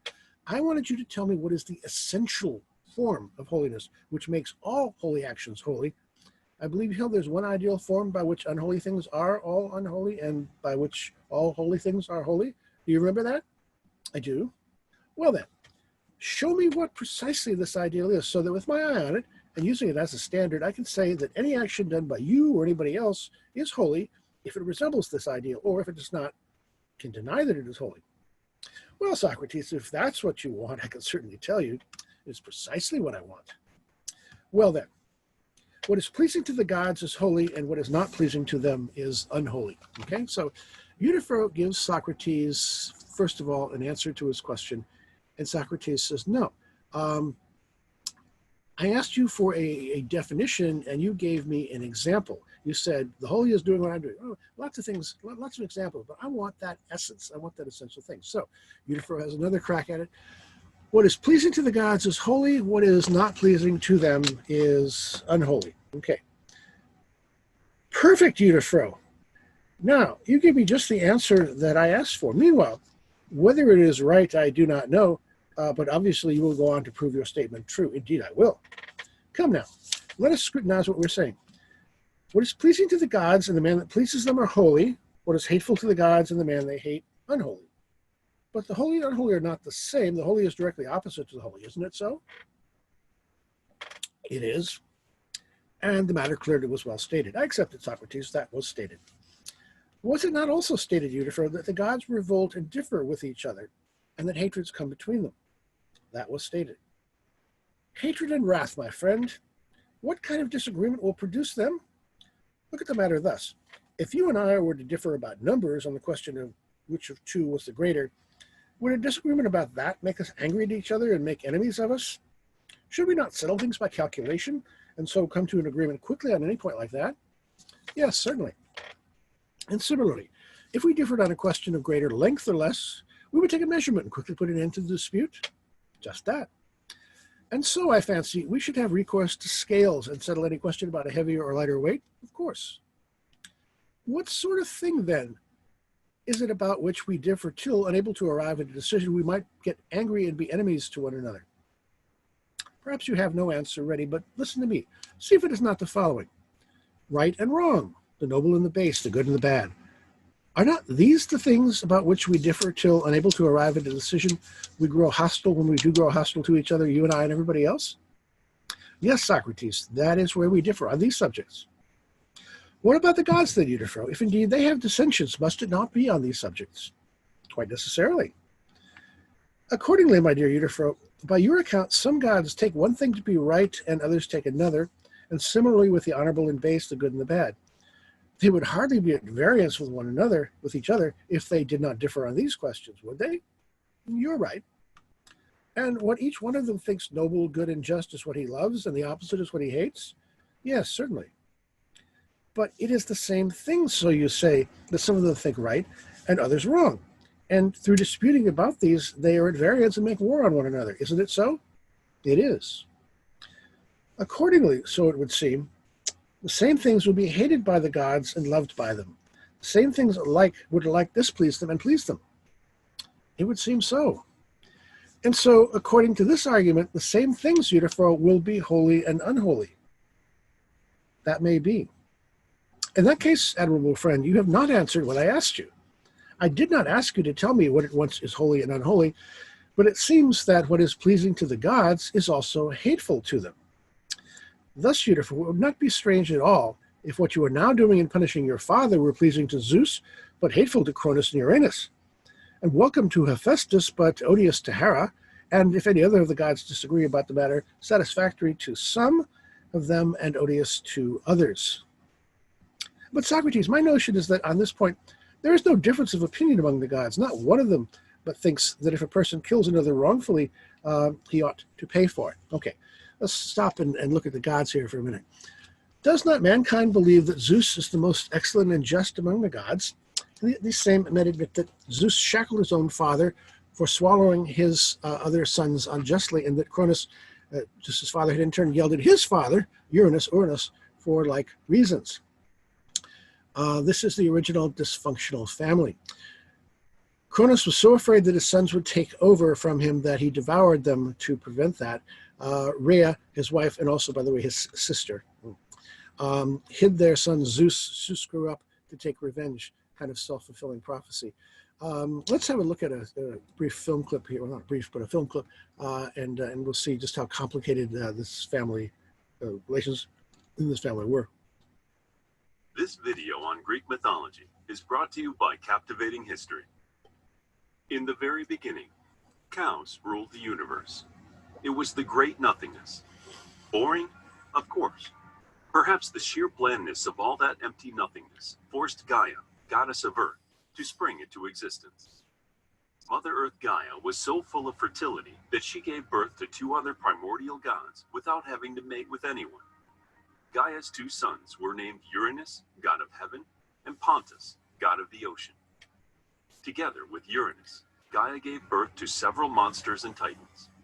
Uranus felt a great deal of disgust for the children his wife gave him, so he ended up locking away the Hecatoncheires and Cyclops in his uncle, Tartarus, who was the underworld, far below the surface of Gaia. Another child of Gaia and Uranus was Cronus, who was the youngest of the first generation titans. The faith of his imprisoned brothers made Cronus more aware of his own vulnerabilities. Maybe that gave him sufficient ambition to overcome any fear, more specifically the fear of his father, Uranus. Cronus ended up wounding his father, and the blood gave birth to the Erinyes, giants, and Malea. With Uranus being wounded, the Hecatoncheires and Cyclops were freed from Tartarus. Gaia was relieved that her youngest sons were finally liberated. Cronus, feeling the ambitious pride swell within him, took advantage of the situation and claimed the universe as his own. He now became the new king of the gods. But Cronus and Gaia had different reasons for wanting to hurt Uranus. Cronus despised the Cyclops and Hecatoncheires as much as his father and brother Uranus did. At the first opportunity, Cronus put his 6 younger brothers back in the underworld of Tartarus, greatly angering his mother at the betrayal. Despite his arrogance and cruelty, in some respects, Cronus's rule was viewed as a golden age. During his time as king of the gods, the Malea gave birth to the first humans. These men lived for thousands of years, but maintained a youthful appearance. This was a time of tranquility and nobility of spirit, and the young, fragile race of humans mingled with the gods. Cronus also married his older sister, Rhea, and together they had Hestia, Demeter, Hera, Hades, Poseidon, and then Zeus. With his side, Cronus became associated with the harvest and its celebration. His rule was filled with abundance. But when anyone does a crime, it's only natural for them to suspect that others may readily do the same crime against them. Cronus had betrayed his father and taken the crown from him. Why wouldn't any one of his children do the same to him? So Cronus ended up hating his own children more than Uranus had hated his. One day, before any of the children were born, both his mother Gaia and father Uranus asked to speak with their king, and warned him that he would also be overthrown as king by his own children. So, as each child was born, Cronus figured that eating them would solve the problem. This must have concerned the other gods horribly, but especially the children's mother, Rhea. After 5 children had been swallowed whole, Rhea vowed to never let it happen again. With the birth of her next child, Rhea cleverly offered up a swaddling cloth with the boulder wrapped inside, instead of her last son, Zeus. Cronus swallowed the cloth and rock and was satisfied that another threat had been removed. Rhea did not want her only remaining son to be discovered, so she took him to Crete. There, she found a cave wherein Zeus could be raised. Growing up in secrecy, Zeus learned to hate his father. And why not? Cronus wanted Zeus dead and loved power more than his own children. Years later, when Zeus had become an adult, he chose the Titaness, Metis, as his wife. It had been said that Metis was the wisest being who had ever lived, and Zeus admired her for it. Metis told her husband about a potion that could force Cronus to vomit up the divine children he had swallowed, Zeus's siblings. Zeus figured that, with their help, he may be able to do something against his murderous father. Because it had been years since Zeus's birth, and years since Rhea had borne any children, Cronus was no longer concerned about the predicted threat to his reign. Even so, young Zeus decided to camouflage himself as a cupbearer. Such a job would give him the perfect opportunity to slip the emetic drug into Cronus's wine. Cronus, of course, liked the idea that others were eager to serve him, so he accepted Zeus as a cupbearer. And on that first day of Zeus's new duty, the young god slipped the drug into the drink, and the king of gods had his fill of wine, laced with a potion that would lead to his undoing.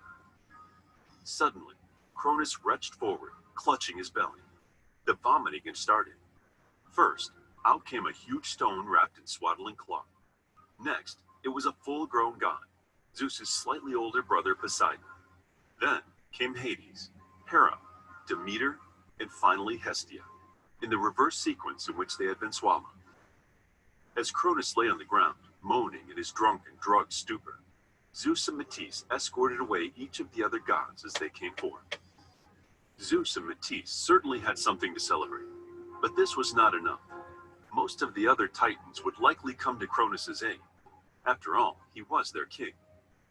Then, Zeus remembered that his grandmother, Gaia, still wept because some of her own children had been locked up in Tartarus since their birth, first by Uranus and then by Cronus.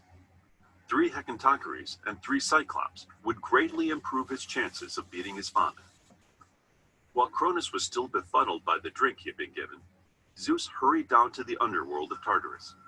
There, he killed the fierce dragon which guarded the entrance. Then, he threw open the door and bid his uncles to emerge.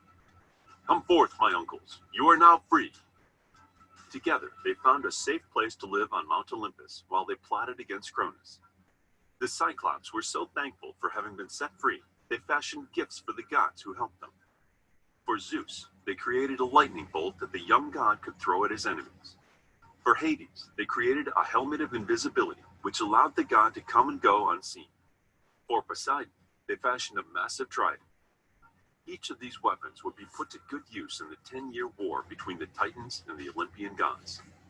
Imagine battles of Zeus with his lightning bolts zapping every Titan in sight. Imagine Hades sneaking into the Titan camp at Mount Othrys and stealing all their supplies without anyone knowing, or setting fire to their tents. Imagine Poseidon poking all waterborne Titans with his massive trident. And picture the 3 Hecatoncheires hurtling small mountains at the Titans like rapid-fire machine guns. Ultimately, the Olympians won the war. Because Atlas had led the Titans in battle, he was given the special punishment of being forced to hold up the heavens on his shoulders. Quite often, in modern literature, Atlas is pictured holding up the earth, but this is a misconception. All of the other Titans who participated in the war were locked up in Tartarus. As a reward for their indispensable help in winning the war, Zeus let the Hecatoncheires, Briareos, Kodos, and Gyges, guard the gates to Tartarus to ensure the Titans stayed locked up. Amongst the Olympian gods, Zeus divided up the universe based on each god's individual attributes. For himself, he took the sky. This should seem obvious, because lightning always occurs there. Hades was given the underworld to rule. This included not only the incarcerated Titans, but all dead humans who made their way to Tartarus across the river Styx. Poseidon was given reign over the oceans and seas. If you want to know more about the Olympian rule that followed the war, check out our book on Greek mythology. It is available as an ebook, paperback, and audiobook. Please note that we also have other books covering other mythologies, such as Norse mythology, Egyptian mythology, and Celtic mythology. If you want to see more videos like this, hit the like button and subscribe. Okay. What a family.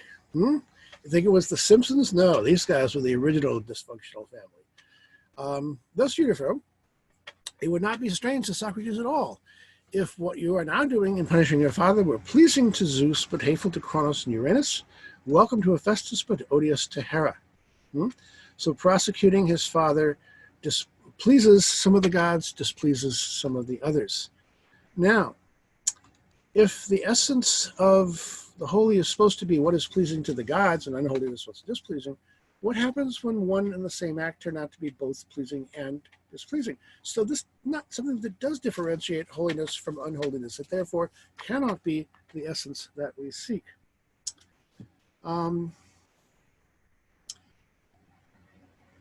Just to back up a little bit, Euthyphro says, but Socrates, my notion is that on this point, there's no difference of opinion among the gods. Not one of them thinks that if a person kills another wrongfully, he ought to pay for it. And what of men? Have you never heard a man contending that someone who has killed a person wrongfully or done some other unjust deed ought not to pay the penalty? Why, there was never any end to their disputes about these matters. It goes on everywhere, above all in the courts. People do all kinds of wrong, and then there's nothing they will not do or say in order to escape the penalty. Do they admit wrongdoing, Euthyphro, and while admitting it, deny that they ought to pay the penalty? No, not that by any means. Then they will not do and say quite everything. Unless I'm mistaken, they dare not say or argue that if they do wrong, they should not pay the penalty. No, I think that they deny wrongdoing. How about it? It's true. Therefore, they do not dispute that anybody who does wrong should pay the penalty. No, the thing they dispute about is likely to be who is the wrongdoer and what he did and when. That is true. Okay. Well, you're accused of killing. It's one thing to say, sure, Your Honor, I whacked the guy, but he needed killing, so I'm not really culpable.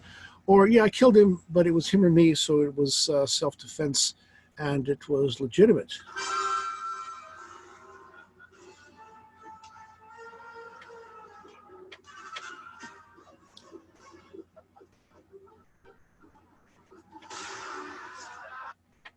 What's the first rule of a gunfight? Bring a gun. What's the first rule of a knife fight? Bring a gun. It would be quite one thing to say I did it out of self-defense or because the guy somehow deserved it or whatever. It's another thing to say, sure, Your Honor, I committed murder, but so what? I'm above the law. Socrates thinks this never happens. It doesn't often. But when it does happen, it tends to shock. Case in point, Leopold and Loeb. Not many people remember this now. It was a cause célèbre at the time. These two young men, students at the University of Chicago, really quite bright, but they just killed a kid in the neighborhood one day just to see what it felt like. And they justified themselves. They had read Nietzsche.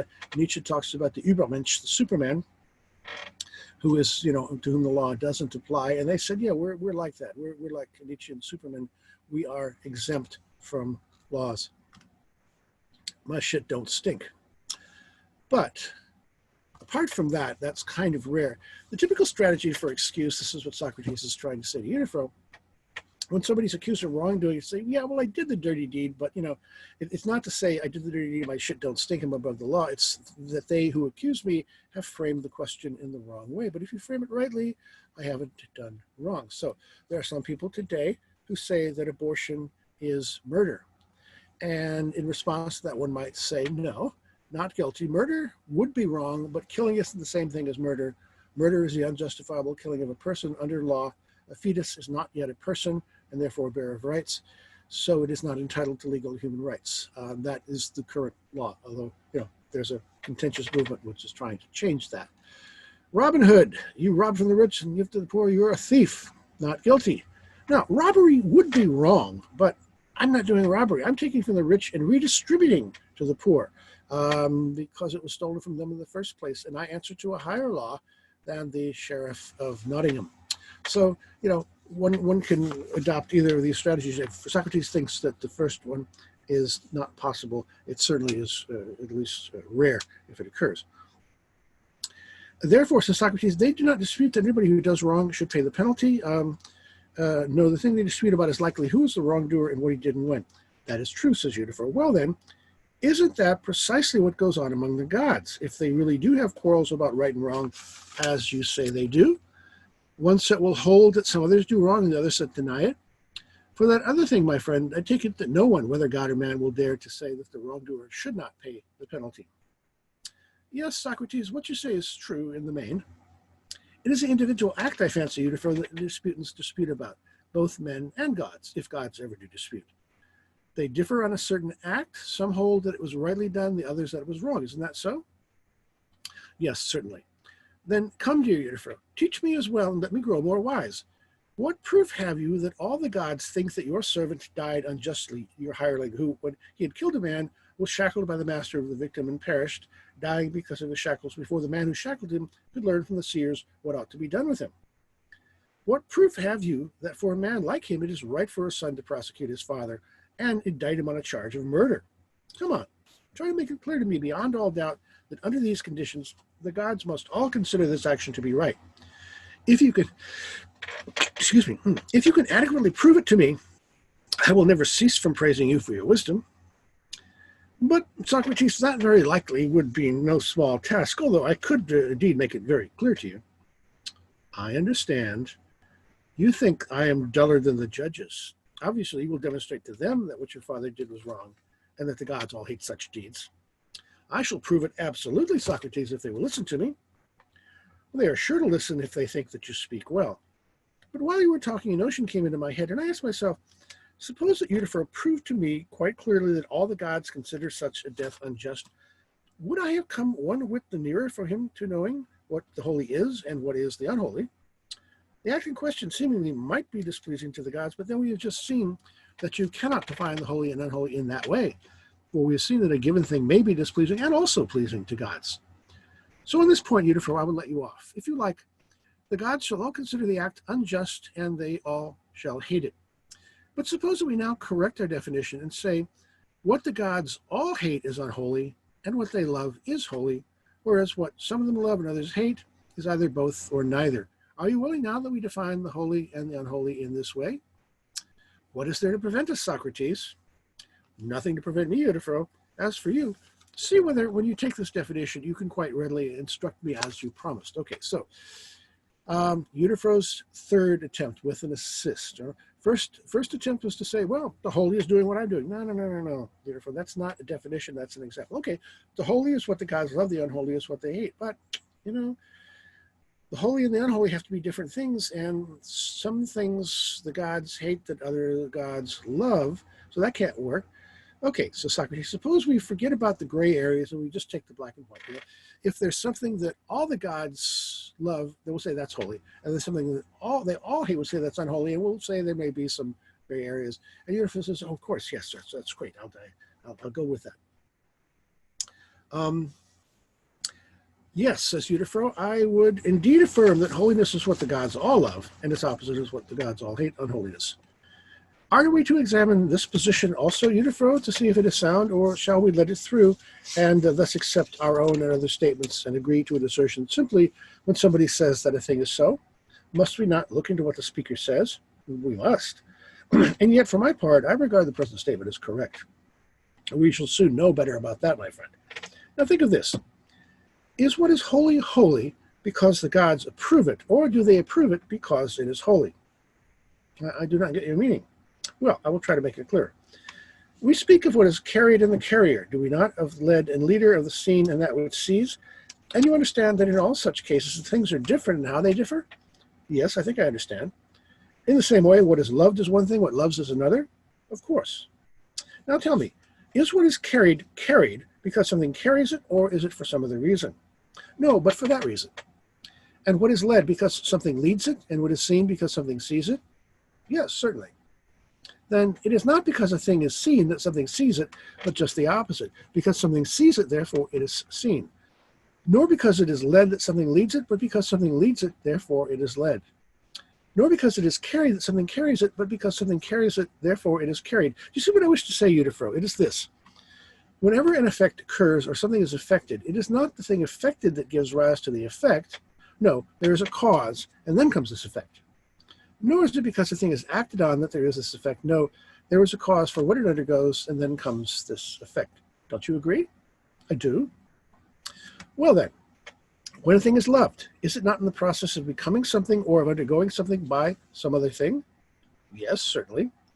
Well then, the same is true here as in the previous cases. It is not because a thing is loved that they who love it, but it is loved because they love it, necessarily. Then what are we to say about the holy, Euthyphro? According to your argument, is it not loved by all the gods? Yes. Because it is holy, or for some other reason? No, it is for that reason. And so it is because it is holy that it is loved. It is not holy because it is loved. So it seems. On the other hand, it is beloved and pleasing to the gods just because they love it? No doubt of that. So what is pleasing to the gods is not the same as what is holy. Euthyphro, nor according to your statement is the holy the same as what is pleasing to the gods. They are two different things. How may that be, Socrates? Because we are agreed that the holy is loved because it is holy and is not holy because it is loved. Isn't it so? Yes. Whereas what is pleasing to the gods is pleasing to them just because they love it, such being its nature and cause. Its being loved of the gods is not the reason of its being loved. You're right. But suppose, dear Euthyphro, that what is pleasing to the gods and what is holy were not two separate things. In that case, if holiness were loved because it was holy, then also what was pleasing to the gods would be loved because it pleased them. And on the other hand, if what was pleasing to them pleased them because they loved it, then also the holy would be holy because they loved it. But now you see it is just the opposite, because the two are absolutely different from one another. For the one, what is pleasing to the gods, is of a sort to be loved because it is loved, whereas the other, what is holy, is loved because it is of a sort to be loved. Consequently, Euthyphro, it looks as if you have not given me my answer, as if when you were asked to tell the nature of the holy, you did not wish to explain the essence of it. You merely tell me an attribute of it, namely that it appertains to holiness to be loved by the gods. What it is, as yet, you have not said. So, if you please, do not conceal this from me. No, begin again. Say what the holy is, and never mind if the gods do love it, nor if it has some other attribute. On that we shall not split. Come, speak out. Explain the nature of the holy and the unholy. Okay. There's a lot of stuff in there, especially all that carried and led and love. Oh, it's kind of tongue twisting. It's about cause and effect. Do I love you because you're beautiful, or are you beautiful because I love you? William James, a man does not cry because he is sad because he cries. Which is cause and which is effect? Imagine a student sitting down with a professor arguing about a grade. She says to him, I deserve an A for this paper. Why? He says, because I'm an A student. Okay, well, does she get A's because she's an A-type student, or is she an A-type student because she earns A's again and again and again and again? It's a matter of cause and effect. And so too, the holy and what the gods love. Does the fact that the holy is truly holy cause the gods to love it, or does the fact that the gods choose to love it cause the holy to be holy? Which is cause and which is effect? This is known as the Euthyphro dilemma. If and only if a dilemma is not a false dilemma, there can be false dilemmas. One is said to be on the horns of a dilemma, stuck between two bad alternatives. Here it is. God loves X because it's good, therefore morality is independent of God, or X is good because God loves it, therefore morality is arbitrary. That's the horns. Those are the horns of the Euthyphro dilemma. Now, suppose for a moment that the fact that the gods choose to love it is what causes the holy to be the holy. So what's holy is because I judge it to be holy. I judge this to be good, and that makes it good, says one of the gods, I guess in this case. This is what's called the divine command theory of morality. Things are right because the gods say they are, they're wrong because the gods say they are wrong. If this holds, then what is moral is necessarily also religious. There can't be any non-religious morality. The gods, or God, are the source of all goodness. And as Dostoevsky concludes, if there is no God, everything is permitted. So, go ahead, Grandma. Imagine no hell below us, above us only sky. All right, but I'll try, but don't blame me if I suddenly go on a murderous rampage. Yes, a slippery slope from John Lennon to Charles Manson. Some people tag Jean-Paul Sartre with this. Sartre holds that morality is no source outside our own selves. This would include God. Therefore, Sartre would be an immoralist from this point of view. Hold that thought. We'll come back to that question a ways down the road. Socrates and Kant would want to challenge Dostoevsky and Sartre to the extent that he holds this. But Sartre is not different from them in that he says that even if there are gods, this would not settle the question of what's right, what we are to do. And the reason for that, in the case of Socrates or Kant or Sartre, is that simply the voices in my head cannot make up my mind. Now, the divine command theory is not the only theory of morality. If and only if one holds the divine command theory, then the Euthyphro dilemma applies. If you don't, then it doesn't. So there it is. Is it the case that virtue is good because God says so. The Ten Commandments are binding because God gave them to Moses, or is it the case that God gave the Ten Commandments because what the Ten Commandments say are somehow intrinsically virtuous, and even God himself submits to this and recognizes it? This is a problem for the idea of God, because isn't it just part of the meaning of being God to be omnipotent, that you don't have to be bound by anything, certainly not by other people's laws? If God causes the Ten Commandments, he is above the law, but if the Ten Commandments are recognized by God, then he himself is subject to a law higher than himself, and he is less than omnipotent.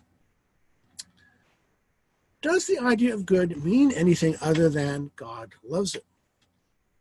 If anybody has read Tanakh, what the Christians call the Old Testament,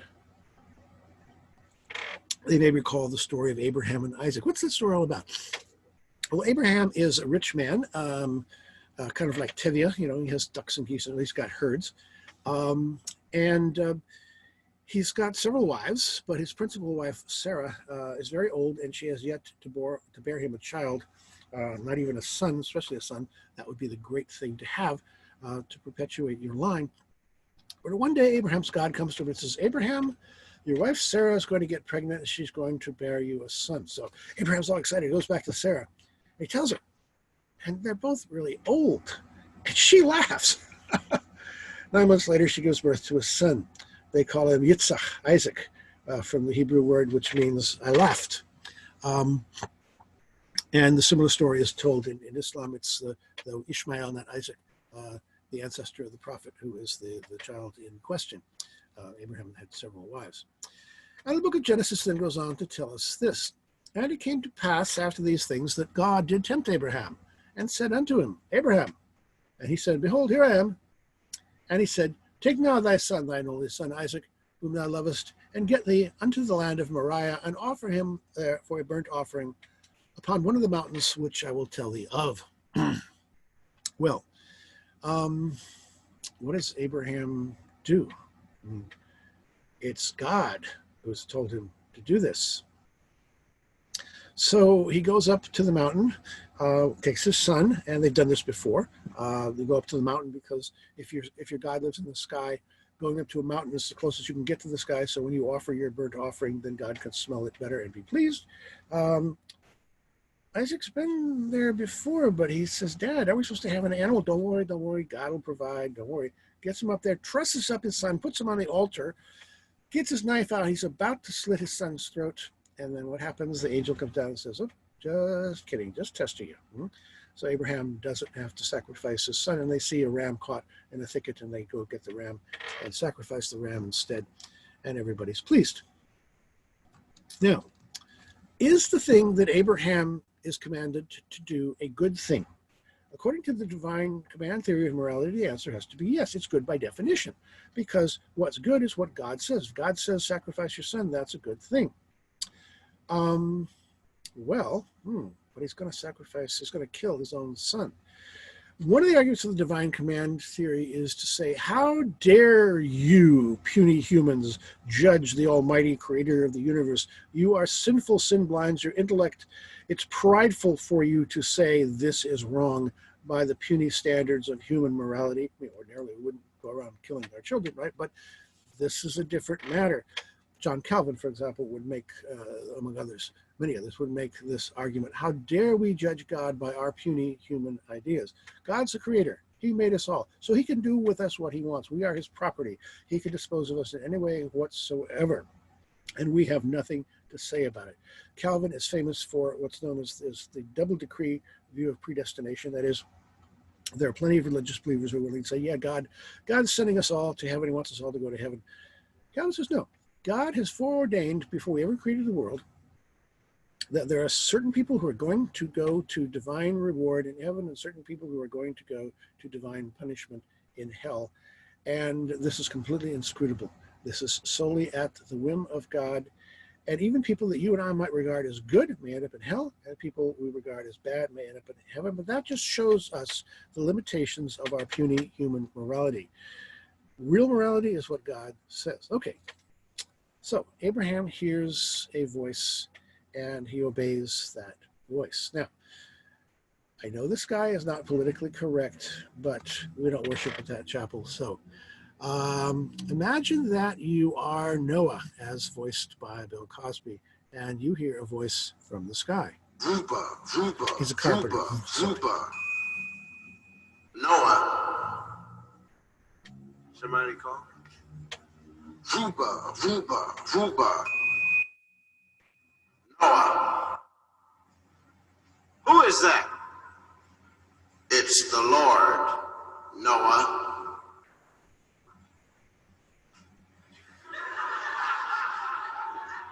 Right.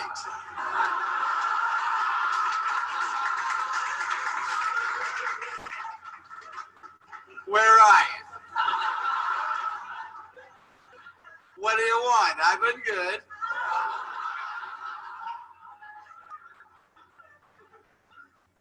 Who is this really?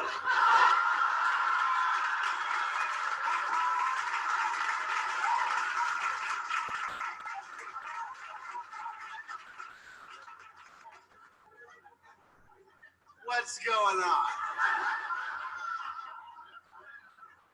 How come you want me to do all these weird things?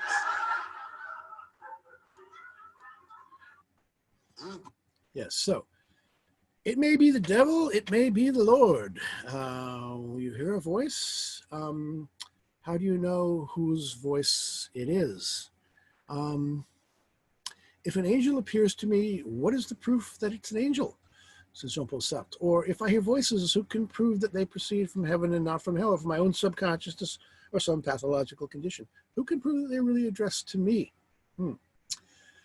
Calvin says that God is sovereign, such that whatever he does is good just by definition. This is this doctrine of double decree predestination involved also. God elects some to salvation, others to damnation.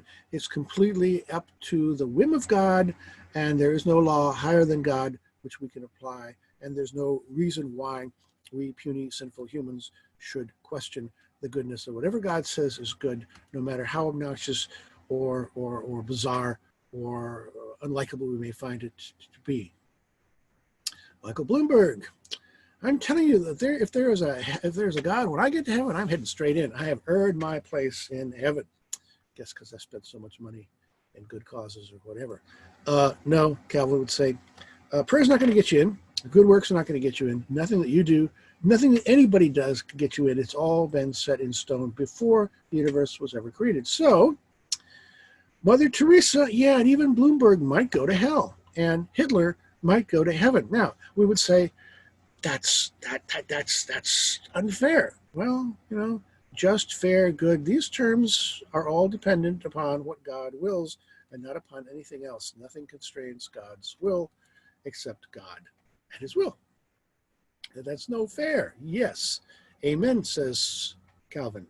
Young man, your arm's too short to box with God. Calvin himself found this a horrible decree, as he called it, but nevertheless he believed it to be true.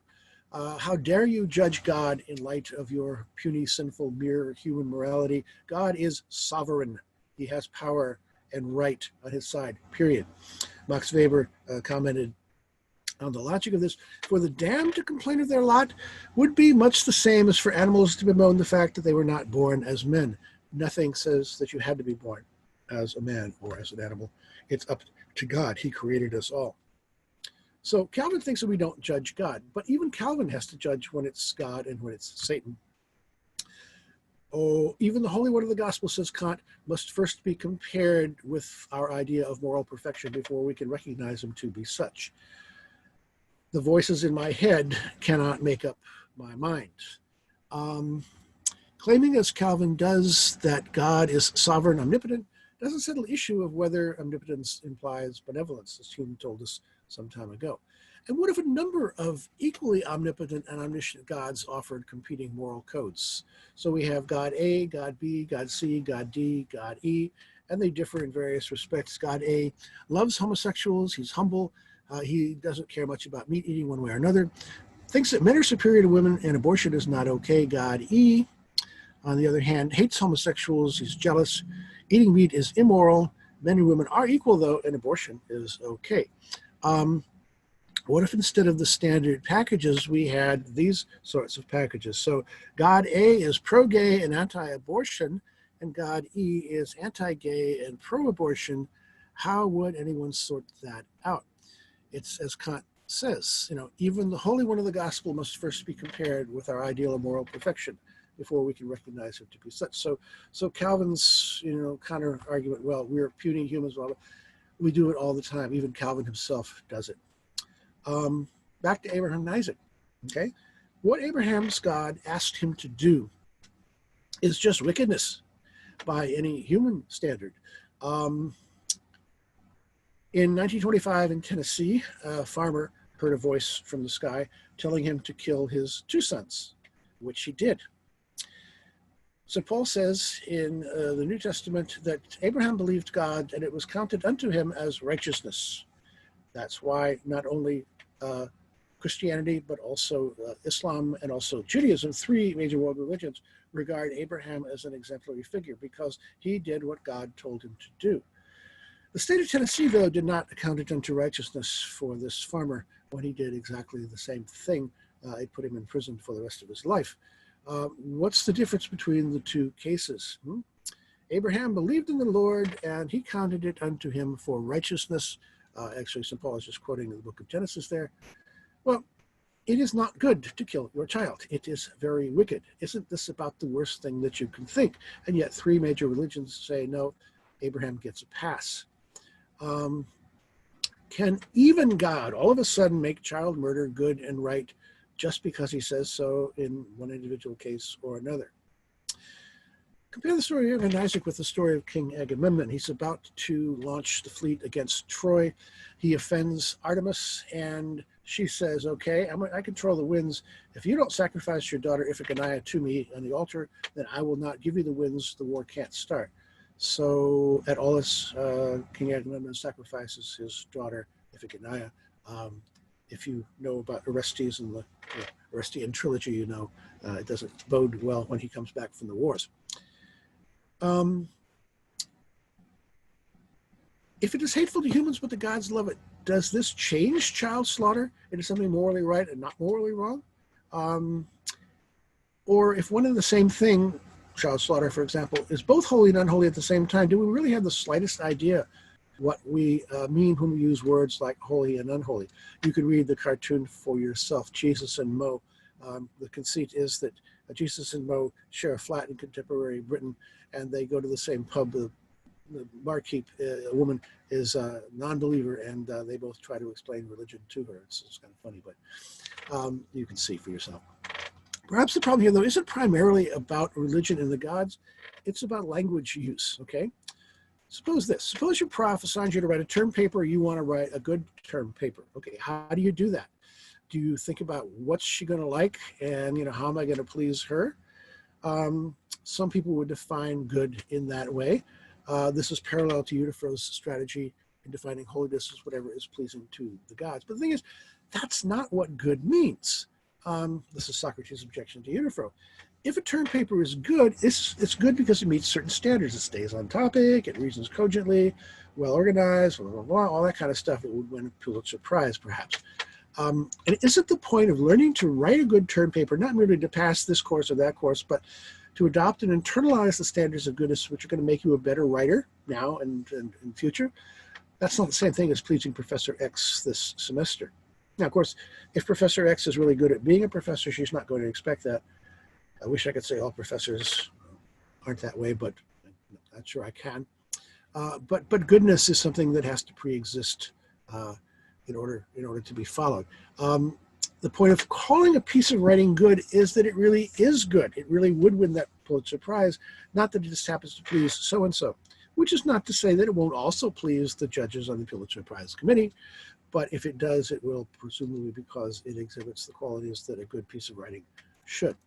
It's like Humpty Dumpty. When I use a word, he says to Alice in a rather scornful tone, it means just what I choose it to mean, neither more nor less.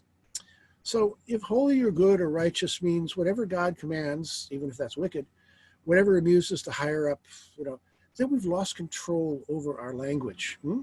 And that's, I think, point Socrates is trying to make.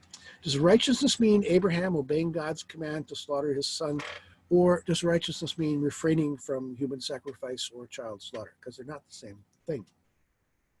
Denis Diderot has an interesting passage in a fanciful voyage to the South Seas. One of the native inhabitants asks the European travelers about their country. Tell me, are the magistrates and priests the masters of good and evil? Can they make what is just to be unjust and unjust just? Does it rest with them to attribute good to harmful actions and evil to innocent or useful actions? You could not think it, for at that rate there would be neither true nor false, good nor bad, beautiful nor ugly, or at any rate only what pleased your great maker, your magistrates, and your priests to pronounce it. So we've got a real problem here. Why do the gods love something? Because it's holy. Why is it holy? Because the gods love it. Round and around and around and around it goes in a circle. So, sorry, Euthyphro. Once more you failed me, for you haven't shown me that what's pleasing to the gods is a sort to be loved because it's loved. What's holy is the sort of thing to be, which is loved because it is the sort of thing to be loved. So clearly the holy and what's pleasing to the gods can't be one and the same thing. You haven't once again told me what is that essential form of holiness. You simply stalled out.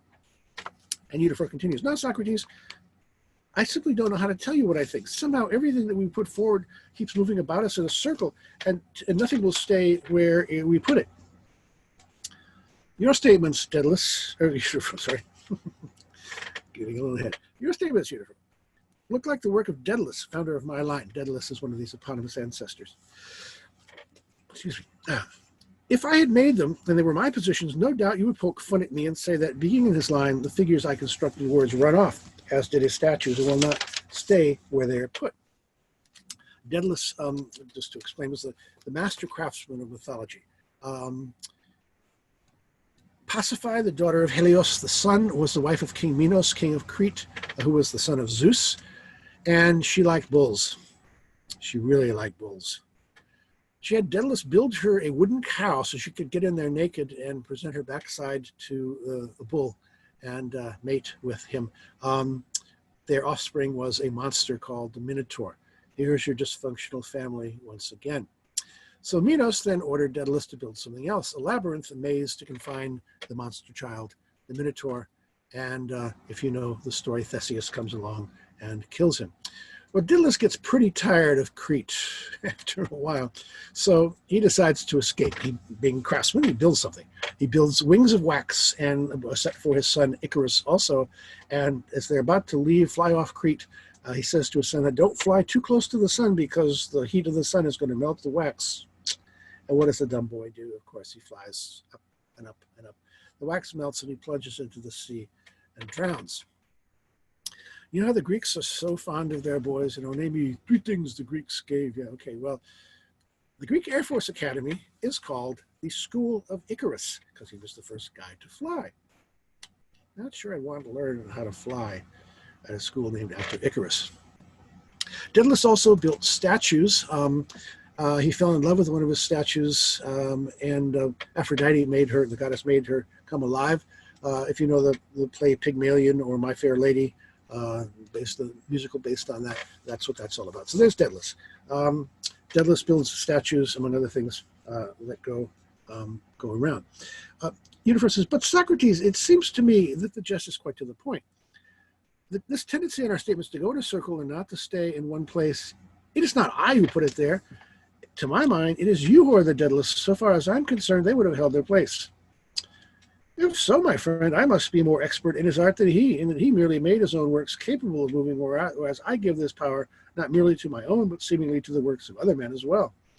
And the rarest thing about my talent is that I am an unwilling artist, since I would rather see our arguments stand fast and hold their ground than have the art of Daedalus, plus all the wealth of Tantalus to boot. Tantalus, another mythological figure, king of Mycenae, that was the other Crete and Mycenae were the 2 older civilizations from which the classical Greeks sprung. He invited the gods to a feast and he served them his son Peplos. As punishment, he was sentenced to spend eternity in a lake with a tree above him. And if he wanted to drink, he would bend down to drink from the lake, but the lake waters would recede. If he was hungry, he would try to reach up and eat fruit from the tree, but the tree would pull the fruit out of his way. And so for eternity, he was tantalized. That's where we get that word, tantalus. And you can read the stuff there, at your leisure. But enough of this, Socrates. And since to my mind you are languid, I will myself make bold with you to show you how you might teach me about holiness. Do not weaken. See if you do not think that of necessity all that is holy is just. Okay, so Socrates gives him a little assist again. First definition, Euthyphro says, the holy is what I am doing. No, that's an example, not a definition. Okay, the holy is what is pleasing to the gods, but some things please and some things displease the gods, so you haven't shown me the essence.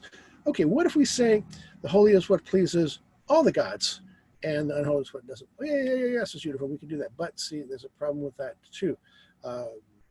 Cause and effect gets scrambled up. We lose control of our language. That's not going to work. So here's the fourth attempt. Justice and holiness. See if you do not think that of necessity all that is holy is just. Euthyphro says, yes, I do. Well then, is all justice holy too? Or, granted that all holiness is justice not all holy, but some part of it holy and some of it is not? I do not follow, Socrates. And yet you surpass me in your wisdom no less than by your youth. I repeat, you are languid through your affluence and wisdom. Come, lucky friend, exert yourself. What I have to say is not very hard to grasp. I mean the very opposite of what the poet wrote, Stasidas. Zeus, who brought that all to pass and made it all to grow, you will not name. For where fear is, there too is reverence. On that I differ from the poet. Shall I say why? By all means. I do not think that where fear is, there too is reverence. For it seems to me that there are many who fear sickness, poverty, and all the like, and so are afraid, but have no reverence whatever for the things they are afraid of. Does it not seem to you? So to you? Yes, certainly. Where, however, you have reverence, there you have fear as well. Is there anybody who has reverence and a sense of shame about an act and does not at the same time dread and fear an evil reputation? Yes, he will be afraid of it. So it is not right to say that where fear is, there too is reverence. No, you may say that where reverence is, there too is fear. Not, however, that where fear is, there always you have reverence. Fear, I think, is wider in extent than reverence. Reverence is part of fear, as the uneven is part of number. Thus, you do not have the odd wherever you have number, but where you have odd, you must have number. I take it you are following me now? Yes, indeed. Well then, what I asked you was like that. I asked you if wherever justice is, there is holiness as well, or granted that wherever there is holiness, there is justice too, if where justice is, the holy is not always to be found. Thus holiness would be a part of justice. Shall we say so, or do you have a different view? No, that is my opinion. I think you are clearly right. Then see what follows. If holiness is a part of justice, then it seems to me that we must find out what part of justice it is.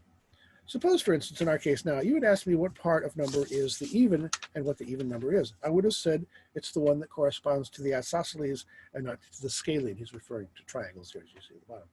Does it not seem so to you? It does. Then try to show me in this way what part of the just is holiness, so that we may tell Miletus to cease from wronging me and to give up prosecuting me for irreligion, because we have adequately learned from you of piety and holiness and the reverse. Well then, Socrates, I think that the part of justice which is religious and holy is the part that has to do with the service of the gods. The remainder is the part of justice that has to do with the service of mankind. And what you say there, Euthyphro, seems to me excellent. There's one little point, however, in which I need more light. If you remember the detective Columbo, who used to play this game too. I'm not yet quite clear about the thing which you call service. I suppose you do not mean the sort of care we give to other things. The service of the gods is not like that. The sort of thing we have in mind when we assert that it is not everybody who knows how to care for horses. It is the horseman that knows, is it not? Yes, certainly. I suppose it is a special care that appertains to horses? Yes. In the same way, it is not everyone who knows about the care of dogs. It is the huntsman? True. The art of the huntsman is the care of dogs. Yes. And that of the herdsman is the care of cattle. Yes, certainly. And in the same way, Euthyphro, holiness and piety mean caring for the gods. Do you say so? I do.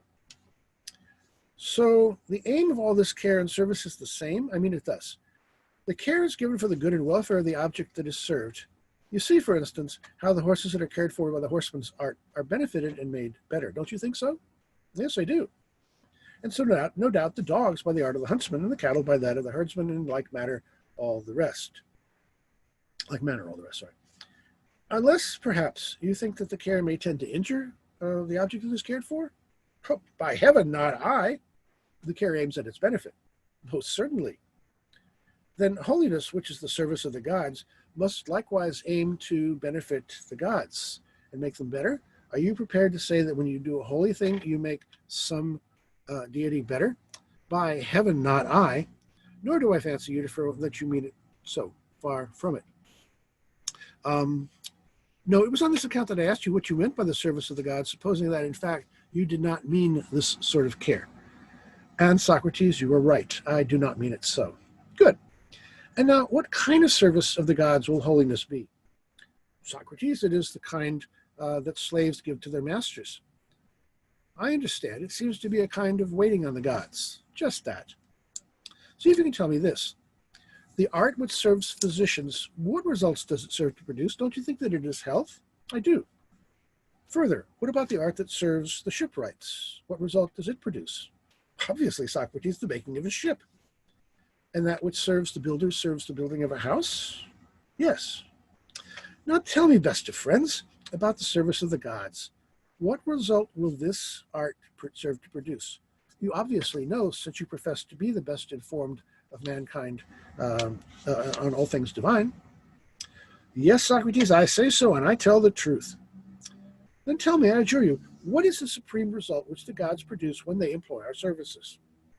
They do many things in noble, Socrates, just as the generals do, my friend. All the same, you would have no trouble in summing up what they produce by saying it is victory in war. Isn't it so? Of course. And the farmers, too, I take it, produce many fine results, but the net result of their production is the food they get from the earth. Yes, surely. Well now, of the many fine and noble things which the gods produce, what is the sum of their production? Just a little while ago, Socrates, I told you that the task is not a light one to learn precisely how all these matters stand. I will, however, simply tell you this. If anyone knows how to say things that are pleasing to the gods in prayer and sacrifice, that is holiness. And such behavior serves the family and private life together with the common interests of the state. To do the opposite of things pleasing to the gods is impious, and this it is that upsets all and ruins everything. Surely, Euthyphro, if you had wished, you could have summed up what I asked for much more briefly. But the fact is that you are not eager to instruct me. That is clear. But a moment hence, since you were on the very point of telling me, and you slipped away. Had you given that answer, I would now have learned from you what holiness is and would be content. As it is, for perforce the lover must follow the loved one wherever he leads the way. Once more, how do you define the holy and what is holiness? Don't you say that it is a science of sacrifice and prayer? I do. Well then, is not sacrifice a giving to the gods, and let's go back a minute there, and prayer and asking them to give? Precisely, Socrates. By this reasoning, then, holiness would be the science of asking from the gods and giving to them. Quite right, Socrates. You have caught my meaning perfectly. Yes, my friend, for I have my heart set on your wisdom and give my mind to it so that nothing you say shall be lost. Now, tell me, what is this service to the gods? You say it is to ask of them and to give to them? I do. And hence to ask aright will be to ask them for things of which we stand in need from them. What else? And on the other hand, to give aright will be to give them in return those things that they may need to receive from us. I take it there would be no art in offering someone a gift of something he did not need. True, Socrates. And therefore, Euthyphro, holiness will be a mutual art of commerce between gods and men. An art of commerce, if you like to call it so. Well, I do not like it if it is not so. But tell me what advantage could come to the gods from the gifts which they receive from us. Everybody sees what they give us.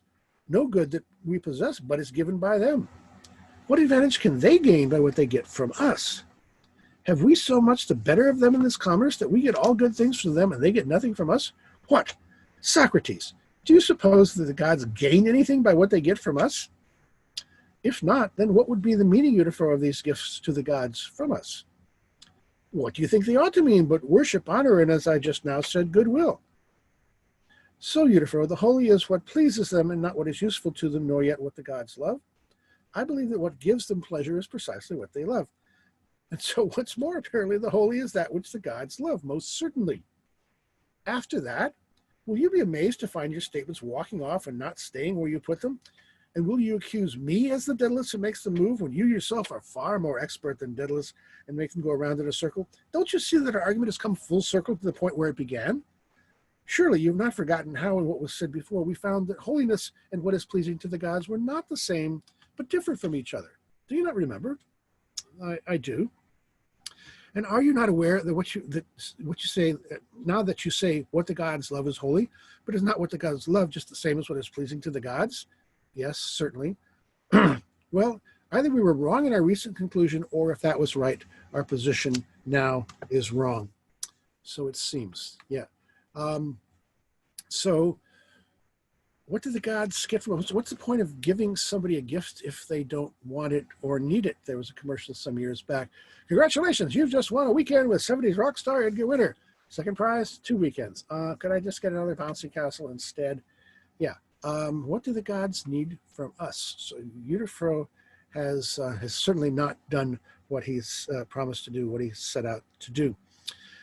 And so, let's see. Well, then either we're wrong in our recent conclusion, or if that was right, our position now is wrong. Euthyphro says, so it seems. And so we must go back again and start from the beginning to find out what the holy is. As for me, I will never give up until I know. Do not spurn me, but give me your mind with all your might now at length. Tell me the absolute truth.